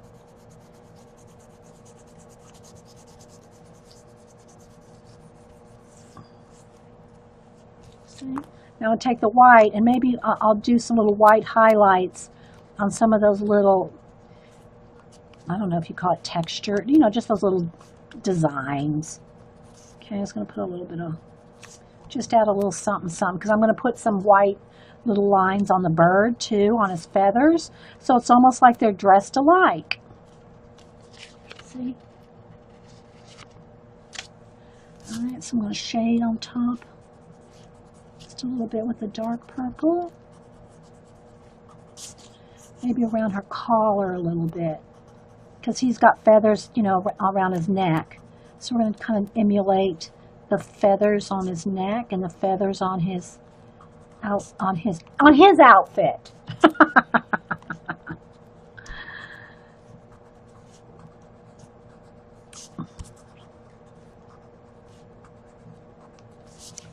Like that. Hey, elk lady. Let's do a little bit more division of the shirt thing there. And I'll go in here with the lilac and just kind of almost make a feather effect. Almost like that's kind of feathers on her jacket or her cape or her shirt. Because that's what we're going to do on the bird. These same colors. Oops, I forgot one down here.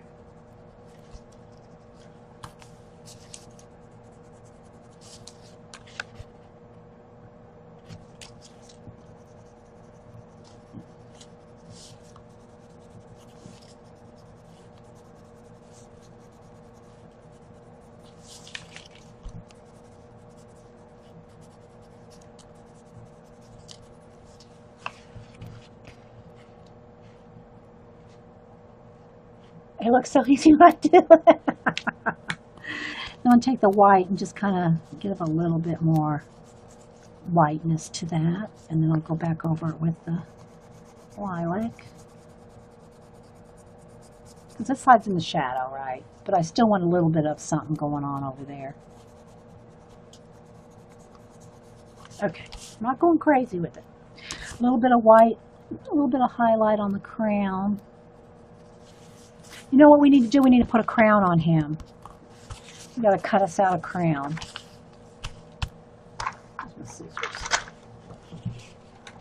He's got to have, oh, sorry guys, I keep bumping my head on the stick. All right.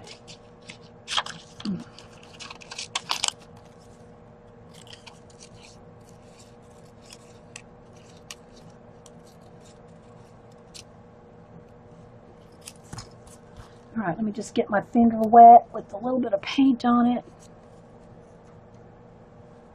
That came a little purple crown. Maybe we'll put some stickles.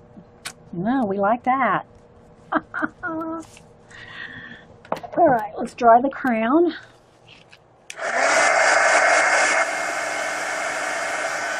I'm back here. I think it's dry. Okay, now I'm just going to shade around the edge.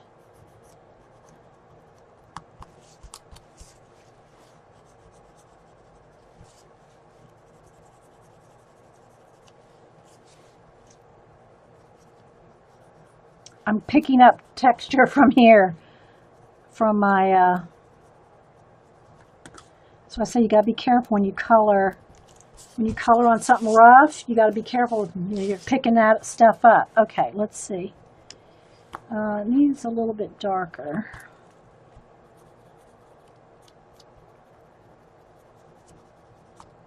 You pick up the texture of your paint, whatever's underneath. Okay, I think I want to outline it in black, like hers is. She's got hers is outlined in black. I want it darker. It's violet, it'll work. No, that's not dark enough. Because I want it to match his, right? I mean, match hers. All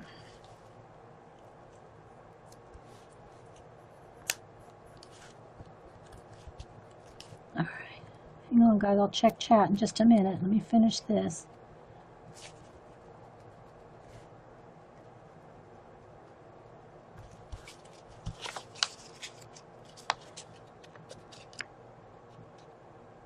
See, it's not enough distinction. I'll have to do something else, some stickles or something. Okay, so let's see.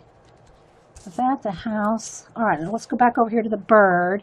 I want a little bit of yellow in his beak, or some yellow ochre or something in his beak. Let's do a little. And again, the reason that the white shows up on here is because of the paint. Reading your mind. Put a bird. Yeah.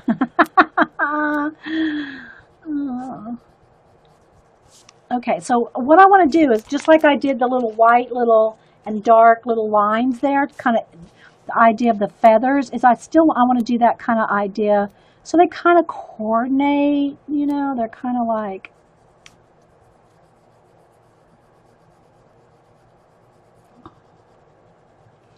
so put some dark and some light featherage.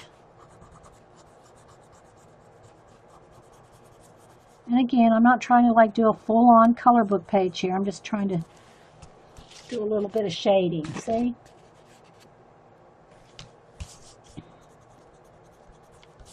And I want his chest darker like her left side. I want a little bit of yellow on his.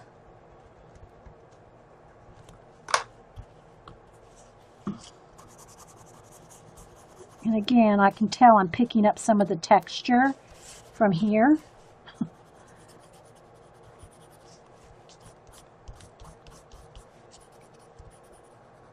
But if I was doing this, if this was glued on this napkin, this is, I mean, I wish you could feel how much texture that is, which is good for the book. But if I try to color over it, like I showed y'all a minute ago, my test paper.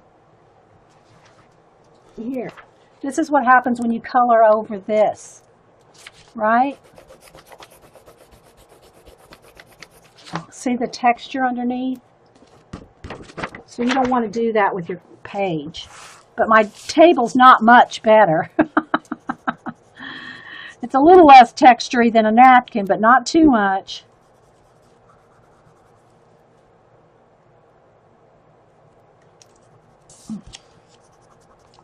That was my white. So again, I think I want some of these little white.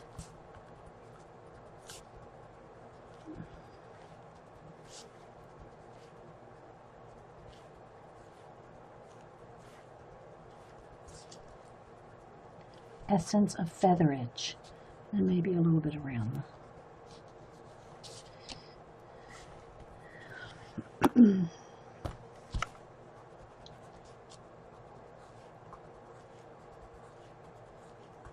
I want it kind of obvious that they go together, right? Maybe this is who she is in the day, this is who she is at night.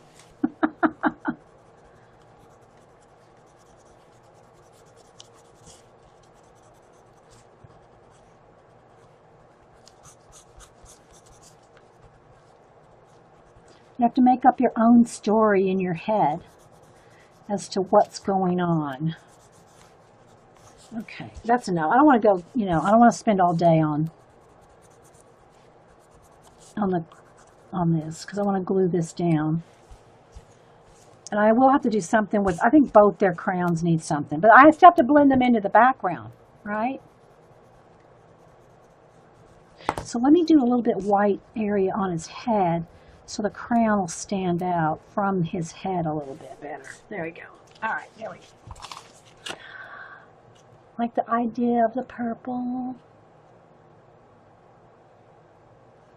Okay, so let's get to gluing.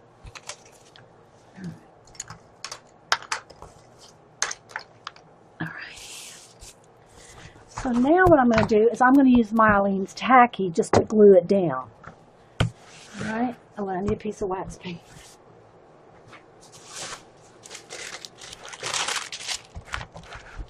Move the pencils.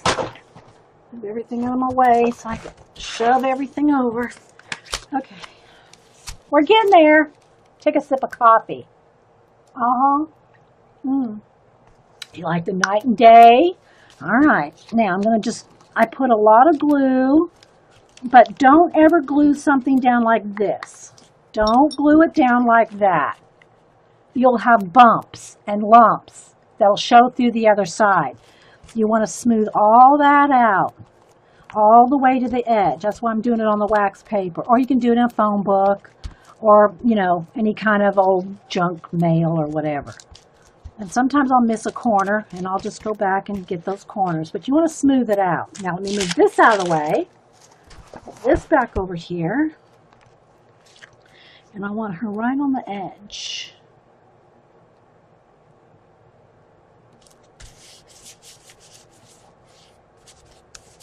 And again, she's going to go a little bit over. I don't like to usually go across the page like that because it'll eventually tear. Okay. And it's going to have a little bit of texture, and you need a little extra glue because of the thickness of the texture of the napkin. But smooth it out so that you don't have a lump, because the glue will make lumps on your page on the front. Okay, so let me just make sure she's nice and glued down. Like, here's another little corner I missed. And sometimes it just takes a little extra glue on the napkin, because the napkin's like sucking in the glue, right? And it just needs a little bit more. So especially on the corners. Especially on the corners. So you want to put quite a bit of glue, but smooth it out. Okay, my napkin came up a little bit right there. Smooth it out on the back side before you glue it down. 20 years of practice. That bird, you like the bird, Shar? Why is your coloring so much better? Oh my gosh, girl. Well, I gotta say, the shading and stuff, because I do, you know, I've been doing art and portraits so many years, guys, and it doesn't take a lot of, you know, especially if this is just minimal shading, because I'm used to shading full-on portraits, doing color pencil portraits, right? And so, you know, I'm used to shading with color pencil. So a color book page is not that challenging. But that's why I love color books for everybody, because it's such a great way to practice your shading, your color combinations, your shading, your patience, all of it. And plus you can do mixed media as long as you just, you know, be aware of what kind of paper you're working on. There's so many benefits to me to color books. So matte medium for the napkin glue. Could use, well, here's the thing about using matte medium on the back. You can, but you have to be aware of what you're putting matte medium over. Matte medium will move any, like let's just say I made this a color copy. Let's say I just use an inkjet printer. I didn't want to cut her out of my book, but I wanted to put her in my journal. Matte medium will move your ink, your printer ink. It will move, and if you used watercolor for this or Neo colors, matte medium is going to move that. So that's why I'm just gluing with Eileen's Tacky on the back, because I'm not getting the front wet. You have to be aware in mixed media, if you're going to put matte medium over the top of anything, that it's not going to move it. Same thing with varnish. Varnish can move things that are water soluble or water reactivated, right? Still didn't get a shadow coloring even. You have to do light. My best example was Coach Marie, who tweeted out, "Wow, Dee Dee, you really do have to do a lot of light layers, don't you?" Now this is, you know, this is on top of paint, okay? So you also have to be aware of what you're working on top of. That's why I explain all the time. I over-explain and re-explain every time I'm working on something. I'm just telling you how I'm doing it, right? Because if you put a coat of, if you have acrylic paint down, and acrylic paint will not reactivate, but if you have a coat of acrylic paint down, that you can get so many more layers and textures and lightness with color pencil on top of, right? So that's why I could quickly do this. I did it like that because it was painted with acrylic paint. I couldn't do it that quickly. I could still get this effect that'd take longer with just color pencil. Okay? Yeah. Well, yeah, it is good for the memory too. That's true. All right, so he's going to be up here, and I'm going to extend all the branches in her hair. So I'm going to put paint on here too, and extend all these branches out. I'm going to put this little house down here. Let me trim it out just a little more. The flying around wax paper because of the fan.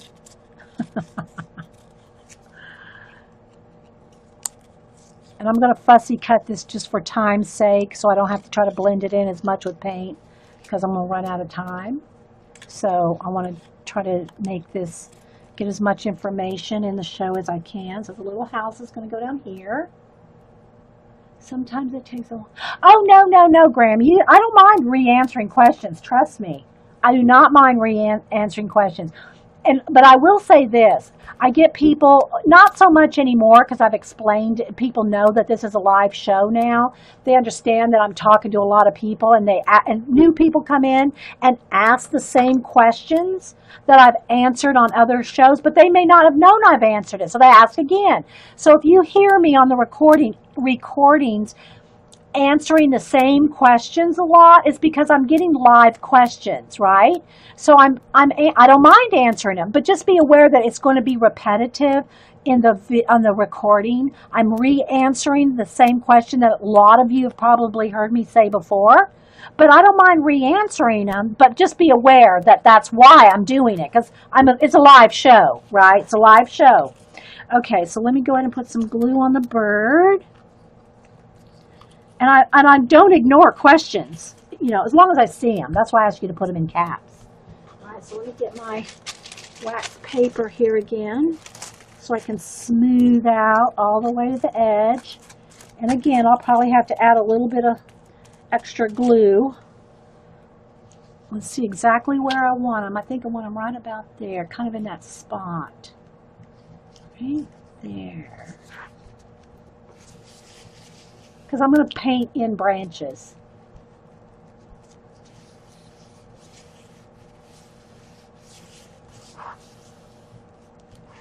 Thanks, Terry. You're sweet. All right. See a little bit flipped up right there. It takes more glue than you think when it's on a napkin, because the napkin is sucking the glue out, right? So you really do have to kind of sometimes add a little bit more glue.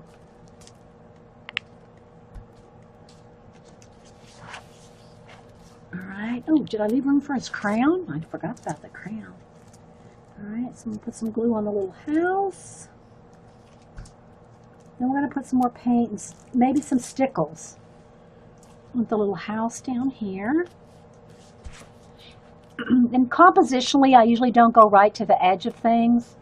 But because the way that these girls are right to the edge in the book, so I kind of go with that, when I use those girls. Or if it's on the big thing, I have to cover it up with napkins because, it's cut off right there, right? But I love these girls. They're so fun to use.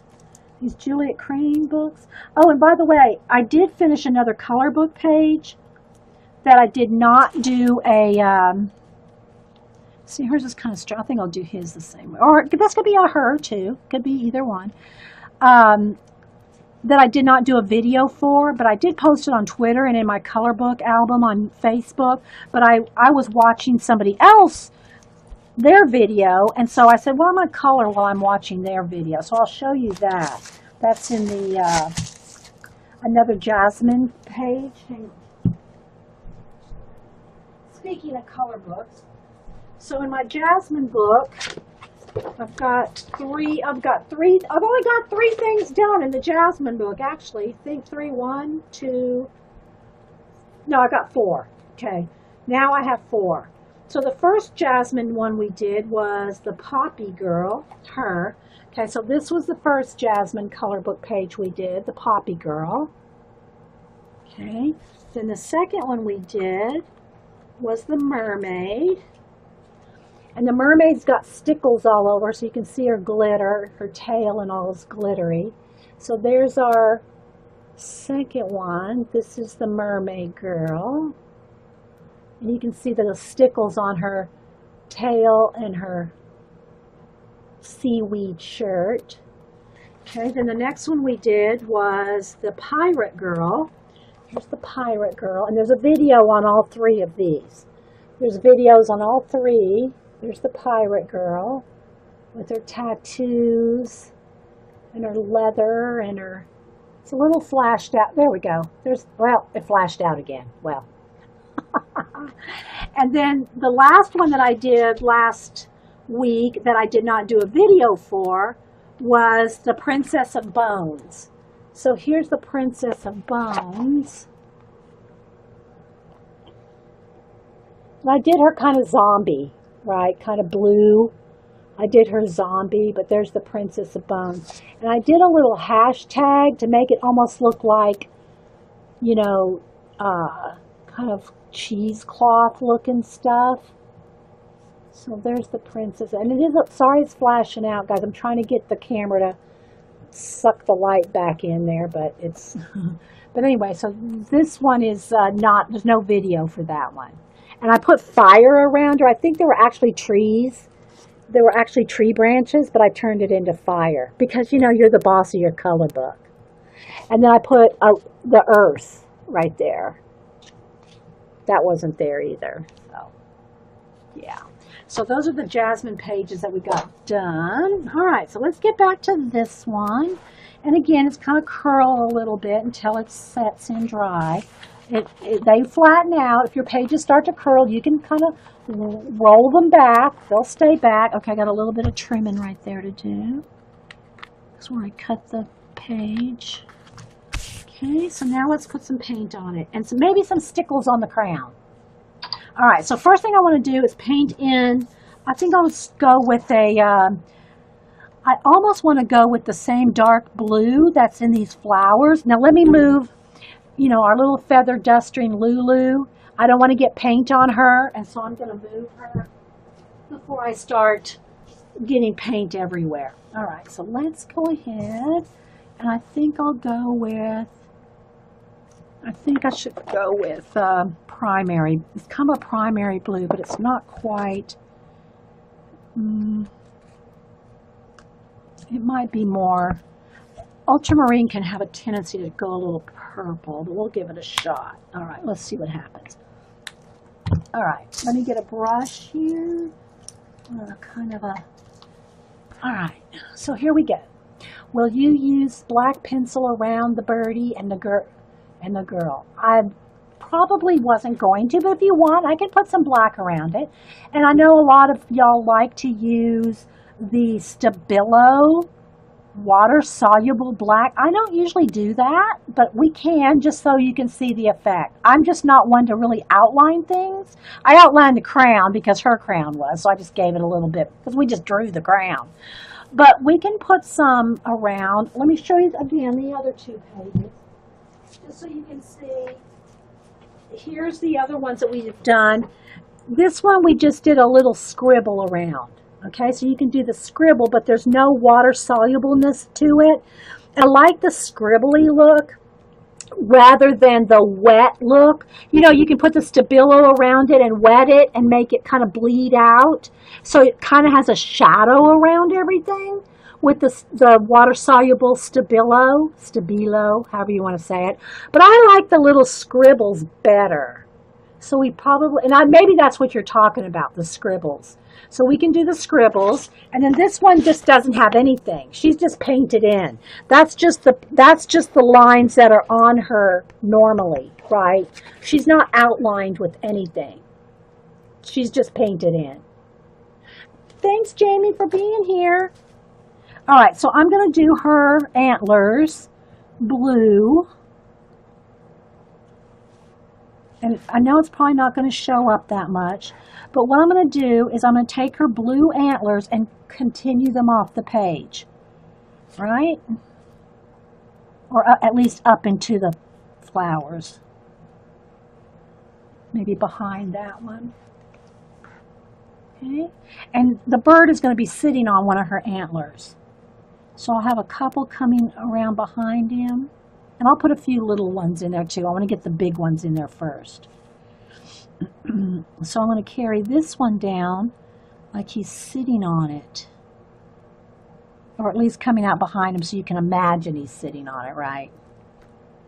Okay, that one's going right into the spine there, so I got to kind of work into the spine. We'll have a few coming down. Just make it whatever we want. Right?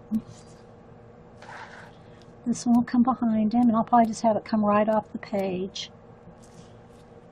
And maybe just a couple thicker. I'm just kind of twirling the brush. I'm kind of going like, to make the branches, I'm just kind of going like this, and I'll twirl it, see, and it kind of makes weird shaped branches just by twirling the brush like that.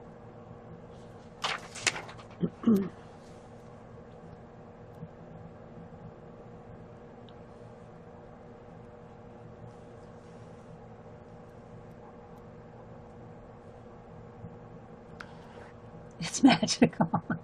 Well, it kind of is. You know, art is kind of, in a way, it's, you know, kind of your magic, right? You're creating whatever you want. And I like to I try to, you know, most of the time, leave the story for the person looking at it to make up their own story, right? So maybe we'll have this one come around behind.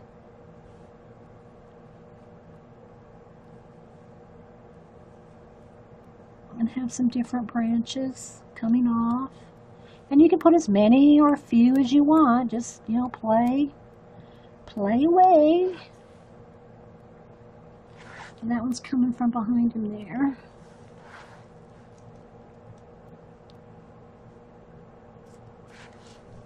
I tell y'all, I mean, anything I do, I don't, you know, I try not to hide anything from you guys. I mean, if I know a tip or something that works for me, I tell it to you. You know, it's like I'm not hiding any secret, you know, painting technique there. Maybe we'll have a couple little ones just kind of sticking up here.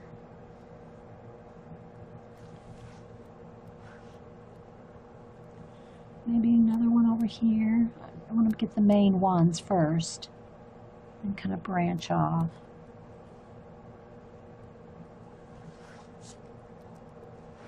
But it does kind of look cool, doesn't it? When you just paint in. See, because that's where the page ended. The page in the color book ended right there. So we're just turning it into our own. Just painting in the blue. And then just carrying it up off the page. And then adding the little branches. And while we're sitting here, while I'm getting ready, you know, in the next, 10 minutes or so, if y'all have any of your YouTube or website or anything you all want to promote and talk, tell the group about, feel free to post links. If you ever post a porn link, you'll never come back. But other than that, post away. We don't mind an Etsy occasionally, if you got some, an Etsy shop that we don't know about, or, most people are respectful of not spamming everything, So, but we like to promote everybody and their art and their groups. And if you have art classes you're teaching or selling, that's fine too. We don't mind promoting art classes.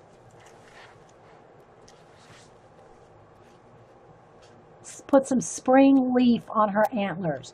Well, that would probably be good, but I don't want to detract from the napkins. In this case, I think we did put some leaves on one of the other girls. But I'm really kind of trying to make her antlers almost look like this is part of her, So, but yeah, I think we've done some leaves before in one of the other 2 or 3 we've done.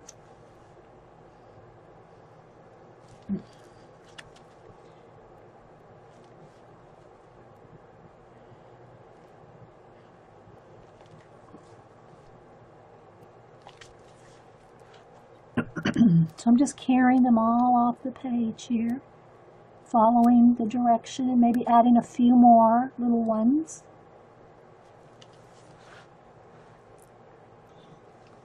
Have a few of them crossing over. My paint's starting to dry out though with the fan. The fan and the lights. But I appreciate everybody being here and hanging out, and it's just awesome. You know, everybody chats about whatever. And every chat day is different depending on who's here and what's going on in everybody's lives. Don't forget Jean comes on at 4.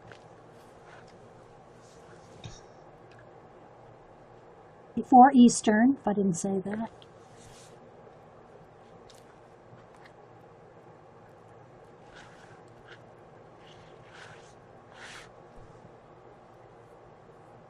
And if I want, I could go in and highlight some of these larger branches. I just put a blob of paint there. Now, I don't want to smear that because I don't want a big smear right there. Dot's fine. When this paint, when it's dry, I can go in here with color pencil. I can maybe put a little bit of extra texture or highlights on some of these branches.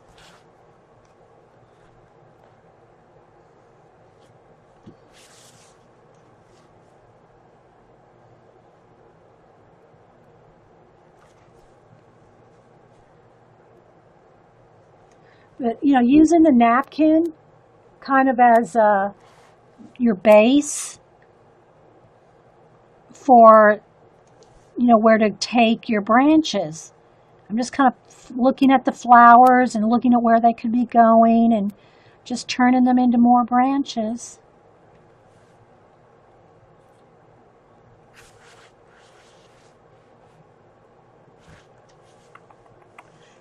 And I think I want a little bit of grass down here with the olive green. Maybe a little bit of smeary, a little bit of green, extra green. Okay, let me just kind of look at it a second. Thanks, guys.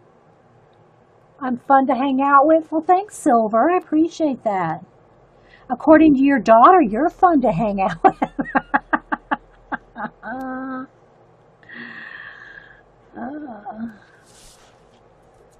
Okay, I'm going to stop with that a second. Let me go ahead and heat gun it.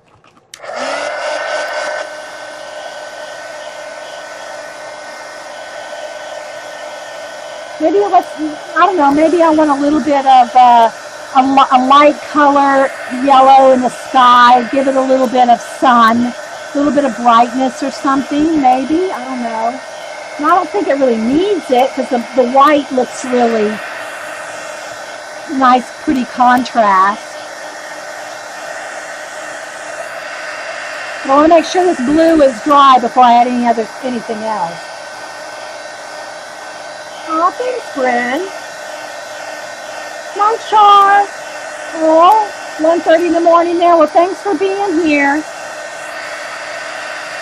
And send me your address, Char. Okay, so now I think I want a little bit of green, and it's kind of an olive green that's in here, right?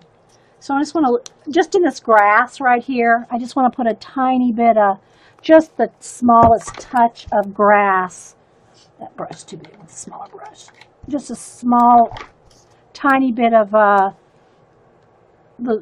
it's not real noticeable, but it's noticeable to me that that's stark white down there. So I just want to kind of maybe put a little bit of olive green down here in the, maybe a little on the path there, just to get the whiteness off of it. Kind of ties in the green there with the green there, right? And you can always go back and shade in there with some color pencil, but make sure that's dry. Okay, so I think I'm just going to dip my finger in the water here and just get a little bit of the watered down green. And I think I just want to kind of, almost just kind of put a little bit of green around some of the edges here. I got to be careful because I got that skin color there. I don't want to dip into the skin color, but I'm just kind of touching the edges, and the napkin's kind of soaking up the green right there. And right there I can see where I missed a little bit of gluing. Either that or it's just got wet from the paint. You want to make sure everything's glued down well. But I'm just picking up a little bit of green on my finger, kind of going around some of the kind of bare edges. Just to kind of pull in a little bit more of the lime green, the olive green. Just a little, just so it's not a stark white right there.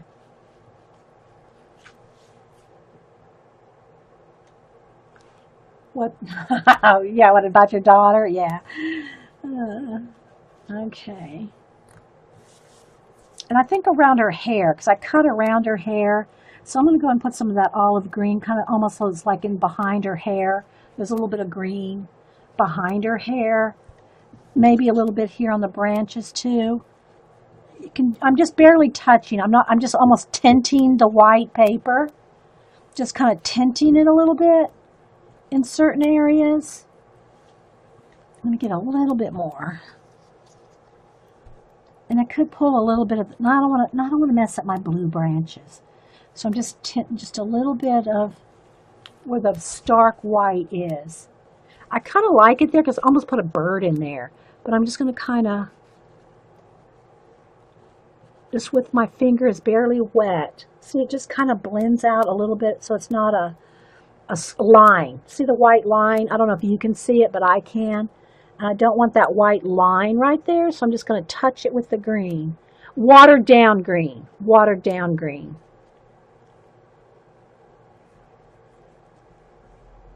And just kind of here and there so that everything blends together kind of cohesively.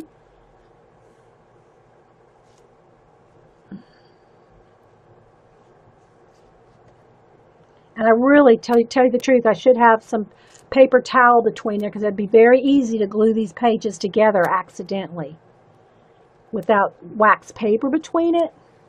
Yeah, but I'm just going for, I'm high risk today.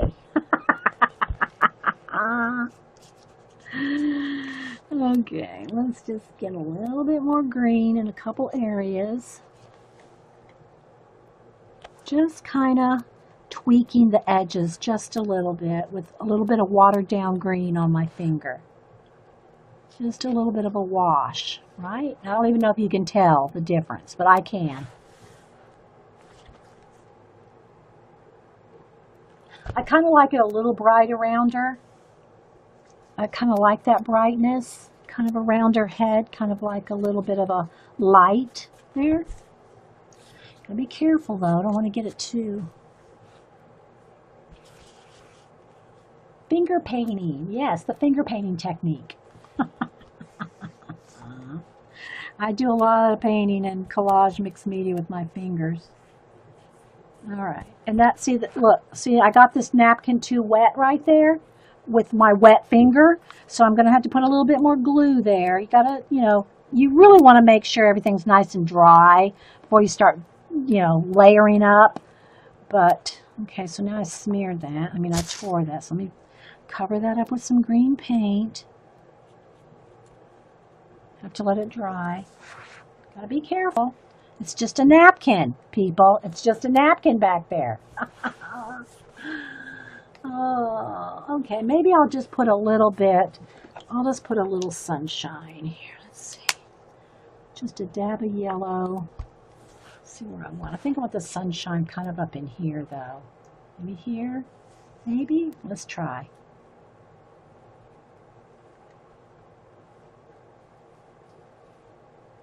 Just a little bit of light over there. So you can see a little tiny bit of yellow, and if you don't think there's enough yellow down in here, add a little bit more just to kind of tie it together. Put a little yellow in the flowers here, just so that it kind of brings the sunshine in. Just that much. So there we go. Napkin patchwork, yeah. I think I'll put a little bit of sunshine on the path here, like going into the house there. Something like that. And you can also splatter. But before I do any splattering, because I do want to do some, because somebody asked about it, let me hit this with the heat gun. Then I'm going to do the scratchy, sketchy around them. And then I'm going to do a little bit of splatter. Not going to go cray, but just a little bit.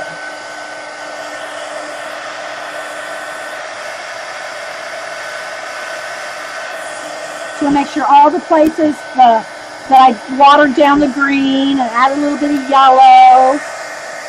Make sure it's nice and dry.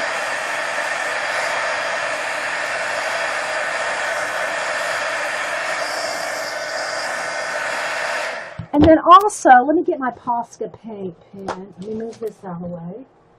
Hang on, guys. And I'm gonna put a little bit more highlight in the bird's eye. Just a little bit more highlight there. And I think I'm gonna go ahead and put a little bit of highlight on her eye so it looks like she's looking up at the bird. Look. See, she's kind of looking at him with the white highlight. Oh, I hope so, Sandy. You'll have plenty of napkins to practice with. Okay, so now, oh, the other thing I wanted to show, remember I said you can take your white, and because that's paint, you can go in here with the paint, look, on top of the paint, and do some little, like, branchy look,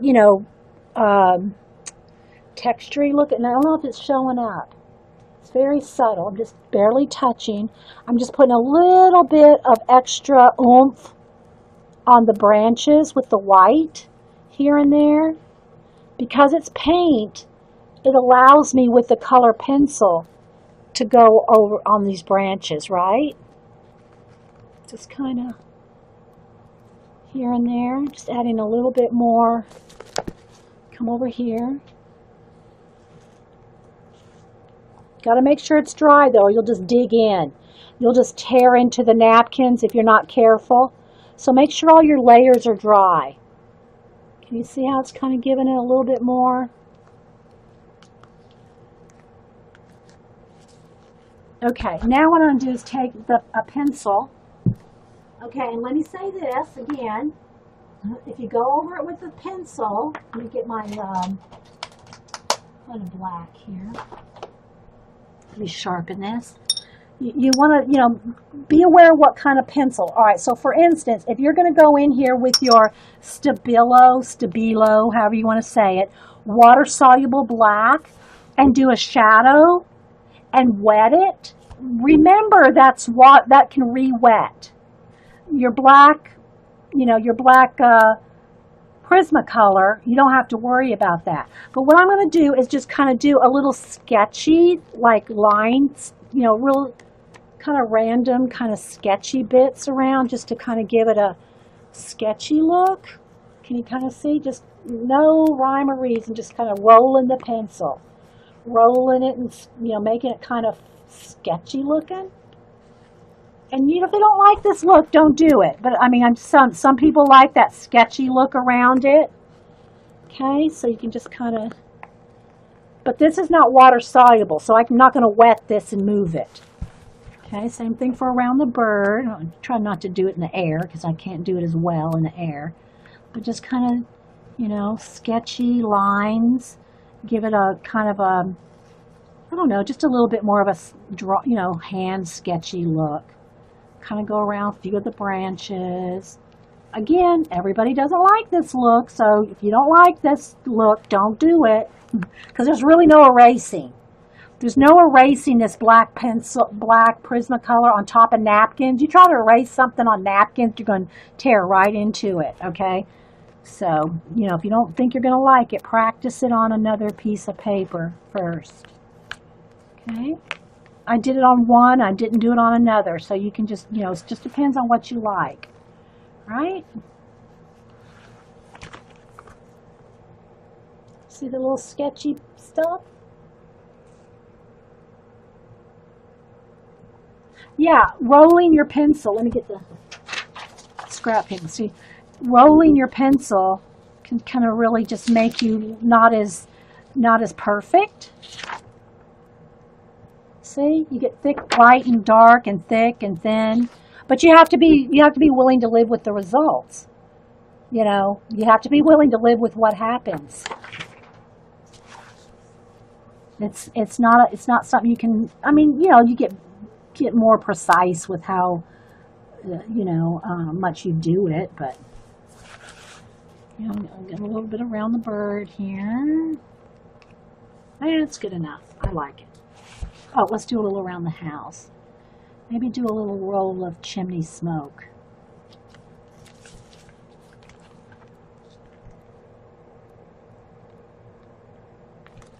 Go around those little bushes. You know, you could do a lot of it, but you know, don't. It's like a little. It's like the whipped cream. You know, it's like the whipped cream, kind of like drippage. When you do drippage, it's kind of like if the whole thing is like a waterfall. You know. Anyway, guys, so I hope y'all enjoyed that and enjoyed all the happy mail because I sure did. And I'll tweet a picture of it for you, and so you can kind of see what we did today. See how she's looking at him?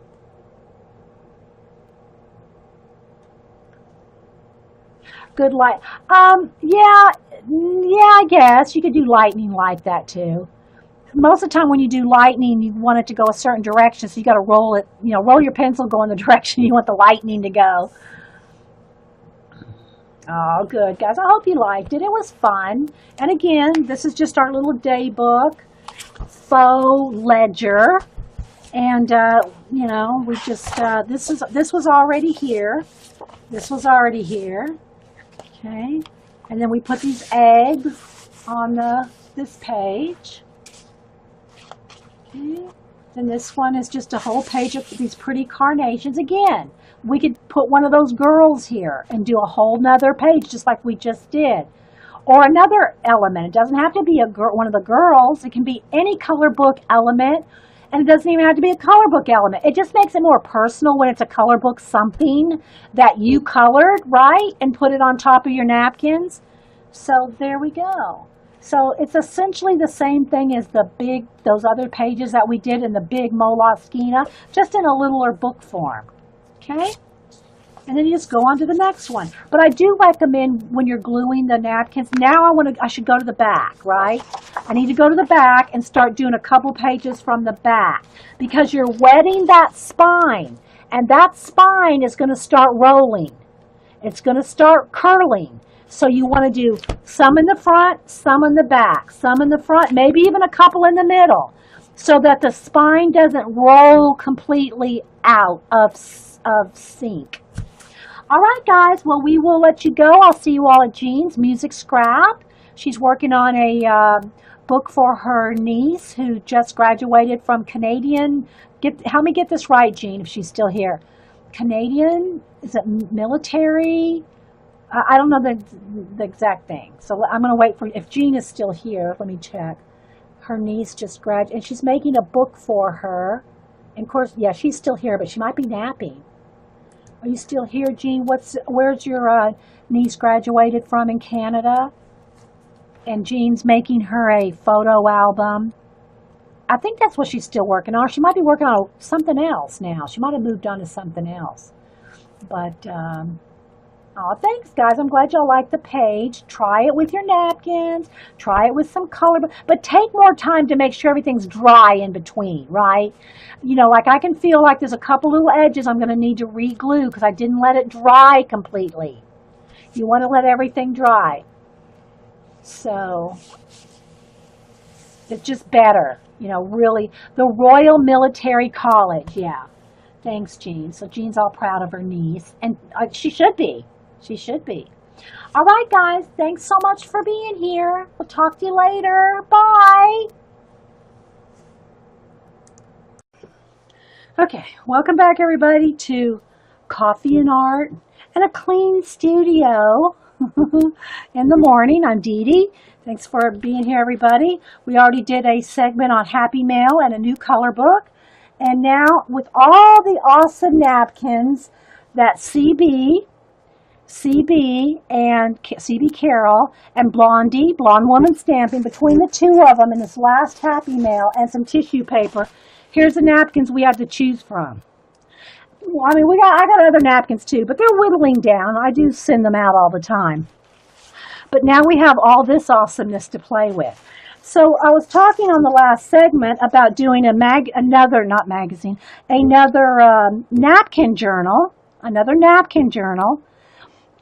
instead of just using my big giant Moleskine. So this one, which I've deconstructed, and that just means I tore it apart in their individual pages.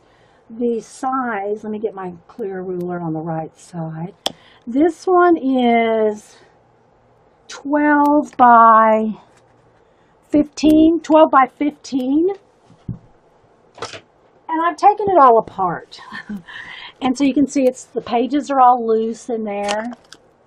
So I'll show you a couple I got to get my mind off magazine journal because that's what we did last week. Napkin journals and napkin art books. So what we're going to do, and I'll still show you what's in the big one here, but I want to use this old day book, a faux leather from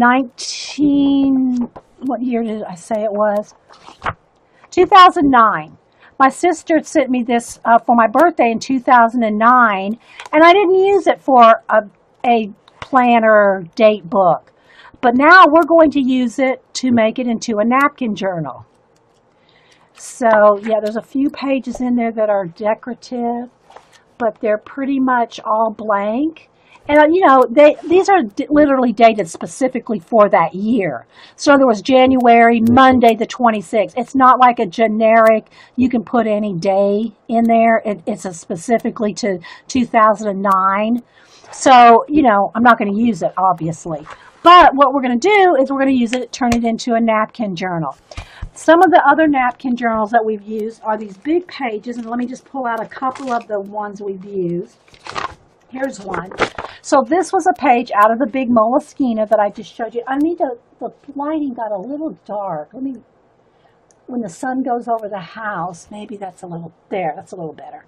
I hope we're still in focus.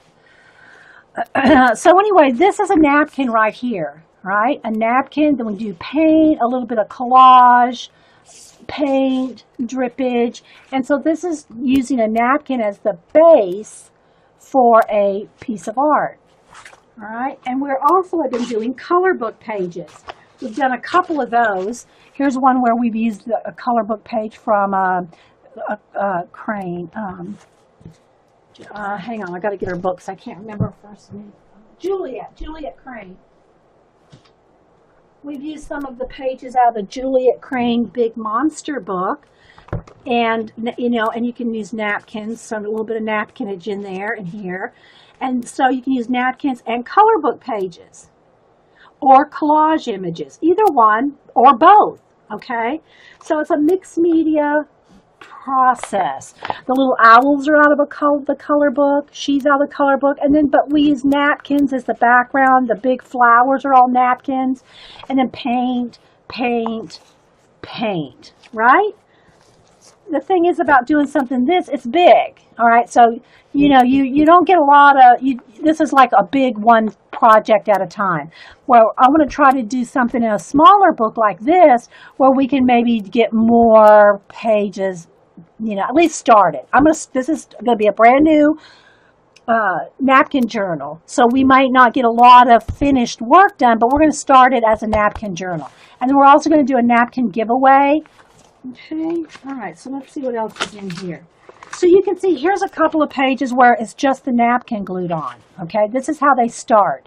You can have them sprayed with some ink or paint, just scrape some paint on first, or just glue the napkins on and then start scraping paint and putting other things on. Napkins, I don't mind going over the center of the book. I usually don't like gluing things over the center of the book because it'll start not only getting thick, but it'll start cracking the image. But a napkin is so thin, you can go over the center spine. All right, so what I'm going to do, though, to kind of make it easier on myself, I do want a little edge along there like that. The napkin is bigger than what I want. Now, you can do one of two things. You can just go ahead and glue it down, or you can trim it and then glue it down. But I want to kind of make it a hodgepodge. I don't want it perfectly, so I'm going to kind of actually, I'm going to cut because I want to keep these eggs kind of all together. You can tear it if you want it kind of a ripped edge, but you got to take more time you got to take some time when you rip things, okay? All right, so I'm going to glue that down, but I want to overlay it. Okay, so first off, I'm going to put some matte medium over the top, and you got to be careful. See how it's tearing right there? It'll tear real easy. You got to be gentle.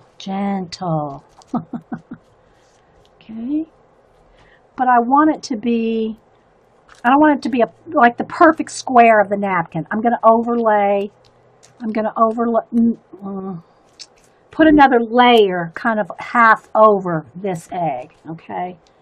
All right, so I'm going to put some there. And I want another kind of strip here, not really trying to match it. I want some layers of eggs. So I'm just going to keep layering it on. Got any questions? Put them in caps. Thanks everybody for being here. We're making a brand new napkin journal. Again, I'm going to do a lot of gluing today, and I'll try to maybe do one page as far as like a finished page. But I want to, and this is what I would do if y'all weren't here. I would spend a couple hours just gluing a whole bunch of napkins in, right? So I'm going to take this, and while this is all wet, I'm just going to glue another strip on the edge there. And what we'll do is I'll trim this off after I hit it with the heat gun, okay? And you can scissor it or you can tear it.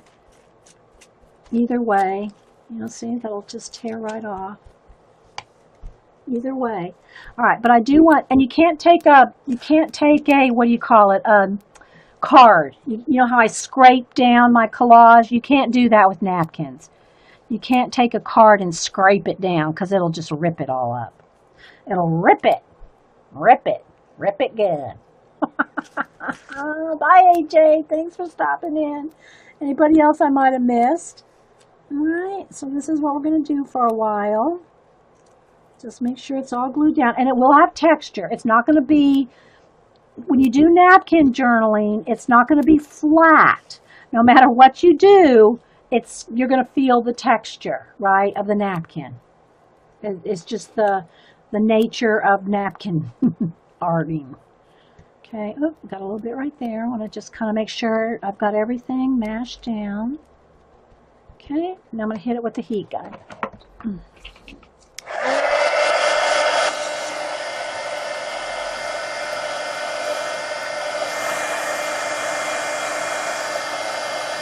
Take a sip of coffee.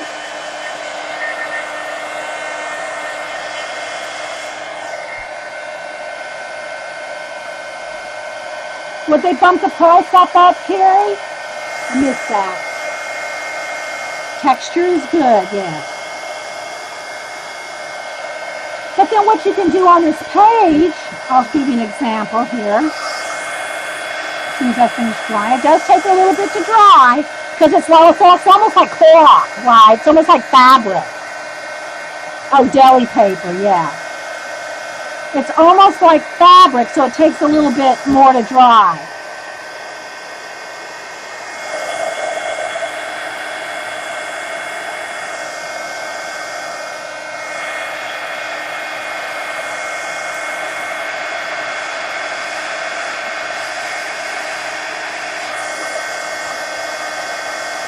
If you see something that didn't quite get enough meaning on.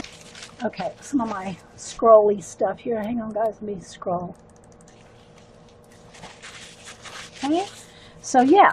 All right, now a couple things about gluing napkins down.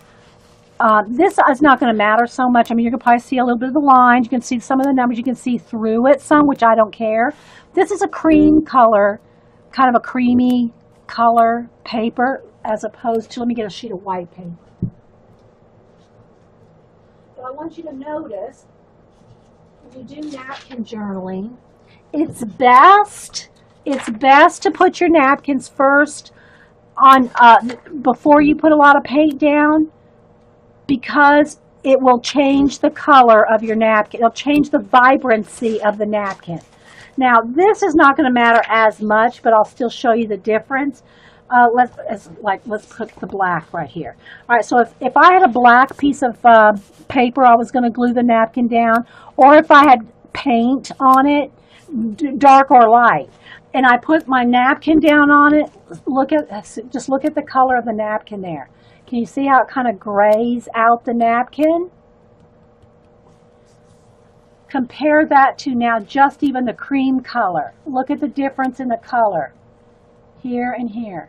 So you can see how much more vibrant the image is when you glue it on white or, in this case, I'm gluing it on off-white. I don't think it's going to be too much of a difference between the off-white and the white. It'll be some, but you can see, there again, you can see a little bit of difference between the off-white background and the pure white background. So just so you know that when you glue your napkins down, you want to glue them on a white, or in this case, I'm going to go with cream. But it does change the vibrancy of the image. Can y'all see that? Yeah, it's a much better if you glue it on a light background, okay? Especially because look at the difference there, okay? But you totally lose the vibrancy of the image. Now, some people say, well, why don't you just leave the white background on? Well, I'll tell you, the main reason is when you put down your matte medium and then you glue your napkin down, you're not getting in between those layers. Remember, there's 3 layers. And as much as you get on there, and I guess you probably could do it if you really took a lot of time to make sure every layer was completely saturated. But if you don't, your image is going to it'll pull up from the middle. It'll pull up because you haven't glued down all the layers. You know what I mean, Vern? So if you're going to you want to take off those backings because they won't all glue down. Okay, but there's the difference in the brightness. Hey, Sammy Jammy. All right, so yeah, we're at the napkin party. Okay, so now what I want to do is I'm just going to do a few napkins, and I want to glue some down. I'm not going to do anything on the cover page there. And again, you're going to see the words through it, which that is a cool effect in itself, right? You can see a little bit of text through it. You can't see much. The other thing that you want to be careful of when you glue your napkin down is, especially with, how when I glue my collage bits down, like let's say I take a collage bit and I want to glue it down, I put the matte medium on the substrate, right? And on the back and over the top. Well, with a napkin, you can't put it on the back. It's so thin, you can't like turn it over and turn it over again. It'll rip. You just can't do that. The napkin is the only time I don't put it on the back of the napkin. All right, so in this case, I'm just going to kind of go right almost to the edge, and I do need some wax paper between there. Let me get some fresh. Because I don't want to glue my pages together. Get a couple pieces of wax. I got my fan blowing behind me, so everything's wanting to fly away. Napkins and everything else. So I'm just going to put something behind each side here, just so I don't glue them together. Should have made that one a little bigger. Okay, we'll just be careful. Okay, it's just going to be to the edge here. All right, and book that you can either write in, flip through, whatever. It's probably very good for a collage book because it's going to get, it'd get fat. I mean, you could probably do it if you wanted to, if you wanted a thick, fluffy book. But it was, to make it flip like this really easily, you really don't want to put a lot of collagey, thick stuff on there. All right, so there we go. There's that idea. All right, so now let's get back over to using this. All right, so I think the first thing I want to do is I'll probably cover up the calendar here, although it's got 2009 there. I like to keep it somewhere, the information of the book, because somebody's going to say, well, what year did that book come out? Who published it? And if I got it all, covered up, you're not going to be able to. Yeah, it's a good traveling art drawing book, sketchbook, especially landscape. Right, but you can make it any size. It doesn't have to be long. It can be, but it just flips out better that way. All right, so anyway, I think I'll start with this page. Again, I really have no plan. I don't have any color book pages picked out or colored or ready to go. I just want to start with doing some napkin gluing on a few pages, and we'll see how it goes. All right, so we'll do that for a while. If I get inspired to stop and work on a particular page, we'll do that too. But we got this big stack of napkins, and I want to put them in the book. All right, so let me go ahead and get out some matte medium. And I use Golden Matte Medium. And I put the Golden Matte Medium in a dish soap bottle. And that's Sunset Carol's idea when she visited me. And so that's what I do now. I keep my matte medium in a dish soap bottle so that you can just squeeze out what you want, right? Now, as long as you don't get it too crusted around the rim there, it'll close and it won't clog up. Okay, I take the lid off to fill up the bottle, but it just makes it a handy squeeze bottle for matte medium, right? And then I keep all my glue brushes in one water, a coffee jar, and they stay in water so they don't harden up. Okay, so they'll stay soft. Now, they're not good for paint or anything else, but they're good for just glue. But they'll stay soft if you keep them in water. These are the only brushes I keep in water. And you can see they're crusty, rusty, yucky, but they're just for glue, nothing else. I don't use these for paint, and I don't keep my paint brushes, which, by the way, I just got a new set of. Got the Artist Loft set at Michael's over the weekend because I needed some more angle brushes, and I go through a lot of brushes, and I buy the cheap ones because they are just fine for what I do with my mixed media. My nice brushes, I don't even know where I put them. Where are they? I have a roll of nice brushes for oil painting, which I put up somewhere. Now I don't even remember where I put them up. I'm not spotting them right now because I haven't used them in a while. But I have a nice roll of nice oil painting brushes that I don't use because I'm not really oil painting. Where did I put them? I'll have to look around for them. I'm not sure where I stuck them. Probably with my oil painting paint somewhere. Anyway, so I don't really worry about the brushes, is what I'm saying. All right, so let me just kind of set this to the side. Now, I will need some baby wipes. Keep my hands clean. And I think Jean told me, I forget even where she said she got the tip. But if you take a piece of double-sided tape, okay, double-sided tape, open up your napkin. You want to take off the backings. There's usually two backings. If you take a piece of double-sided tape and put it on there, they'll come right apart. See that? All right? And I don't keep the inner core. All right, let me get another piece here. Okay, and just put it on the edge. And it'll separate. Because I used to do this with a pokey tool. Poke a hole in the paper to grab it. But look, there you go. All right, let's see. We've got another one in here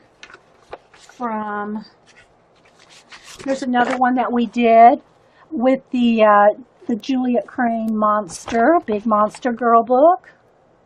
Well, they're not big girl monsters, it's big monsters. And it's just all different kinds of she calls them monsters, but I just think they're cute little girls. And taken a bit of that with napkins. See all the flowers? That's all napkins. All this is napkins down here. And now I painted in the clouds, painted in the background. So you add the black paint, the blue clouds, and the white. All that's just paint. So you can take multiple media and make it a mixed media project using napkins, color book pages, collage bits, and paint, right?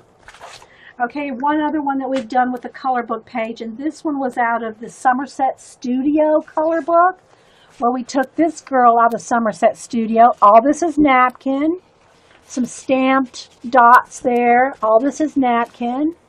So you can just do all kinds of mixed media, right?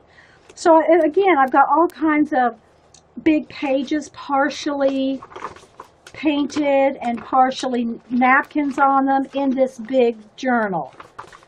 But I wanted to, so you can see, like I said, it's big. But I want to do something a little bit on a smaller scale. So depending on what you feel like doing, if you want to do a big page, do a big page. If you want to do a small page, do a small page. All right, so let me kind of throw this to the side, and we'll start putting down some napkins. And y'all know I have this here for focus, so as we go, because the camera doesn't like, it likes to flash out. All right. Oh, one other thing I wanted to show you, and I, as far as I know, I thought of this at least I thought of it back in the day. This is at least, how many years ago? It was way before I streamed. So it was back in the scrapbooking days. And I love books that you could, do multiple things with. Well, I had all kinds of leftover papers off of 12 by 12 papers. So what I did is I used those 4-inch bits of leftover paper, punched a hole in it, and with the giant brads, and I just put clear packing tape over it to keep it from coming apart and to keep from, catching on that brad. But these are those big 2-inch brads. The big 2-inch brads. But if you put the brad in through the hole punched all the way through that paper, this is what you can do with it. You can have a book where you can flip like this and draw. Because this will go all the way to the back. Look, see, let me get a brown one. You see, you can flip it all the way to the back. So you can sketch, draw, write, make a written journal out of this, or a combination of both. And it's metal, so now I'm sure with some wear and tear, I did put the hole back enough. Don't put it right on the edge where if you keep flipping it, you're going to tear the page out, right? And all this is cardstock, so it's not, it's scrapbook cardstock, so it's not going to tear like if you did it with paper. Although I have made some paper ones too. But this is all heavier paper, so it's not going to just rip right out, because this is those flat brads, okay? They're flat, this, you can see right there on the back, that you just open up, you just poke through, you punch your holes, and you can see how far down, so at least a 1/2 inch, right? So that they don't come apart. And then I just put plastic packing tape, the packing tape on to kind of make sure that doesn't catch or come out. And it'll stop it from twirling. Because this can twirl if you don't make it stop, right? So if you put packing tape on it, then it won't spin. I mean, the brad won't spin. You can still spin the papers, right? So these are 4 by 12. This is a 4 by 12. But you can make them any size. But you can get a lot. Look how much paper, and that's 2 inches of, well, maybe not quite 2 inches of paper in there. 1.5 inches. Yeah. So you can make your own little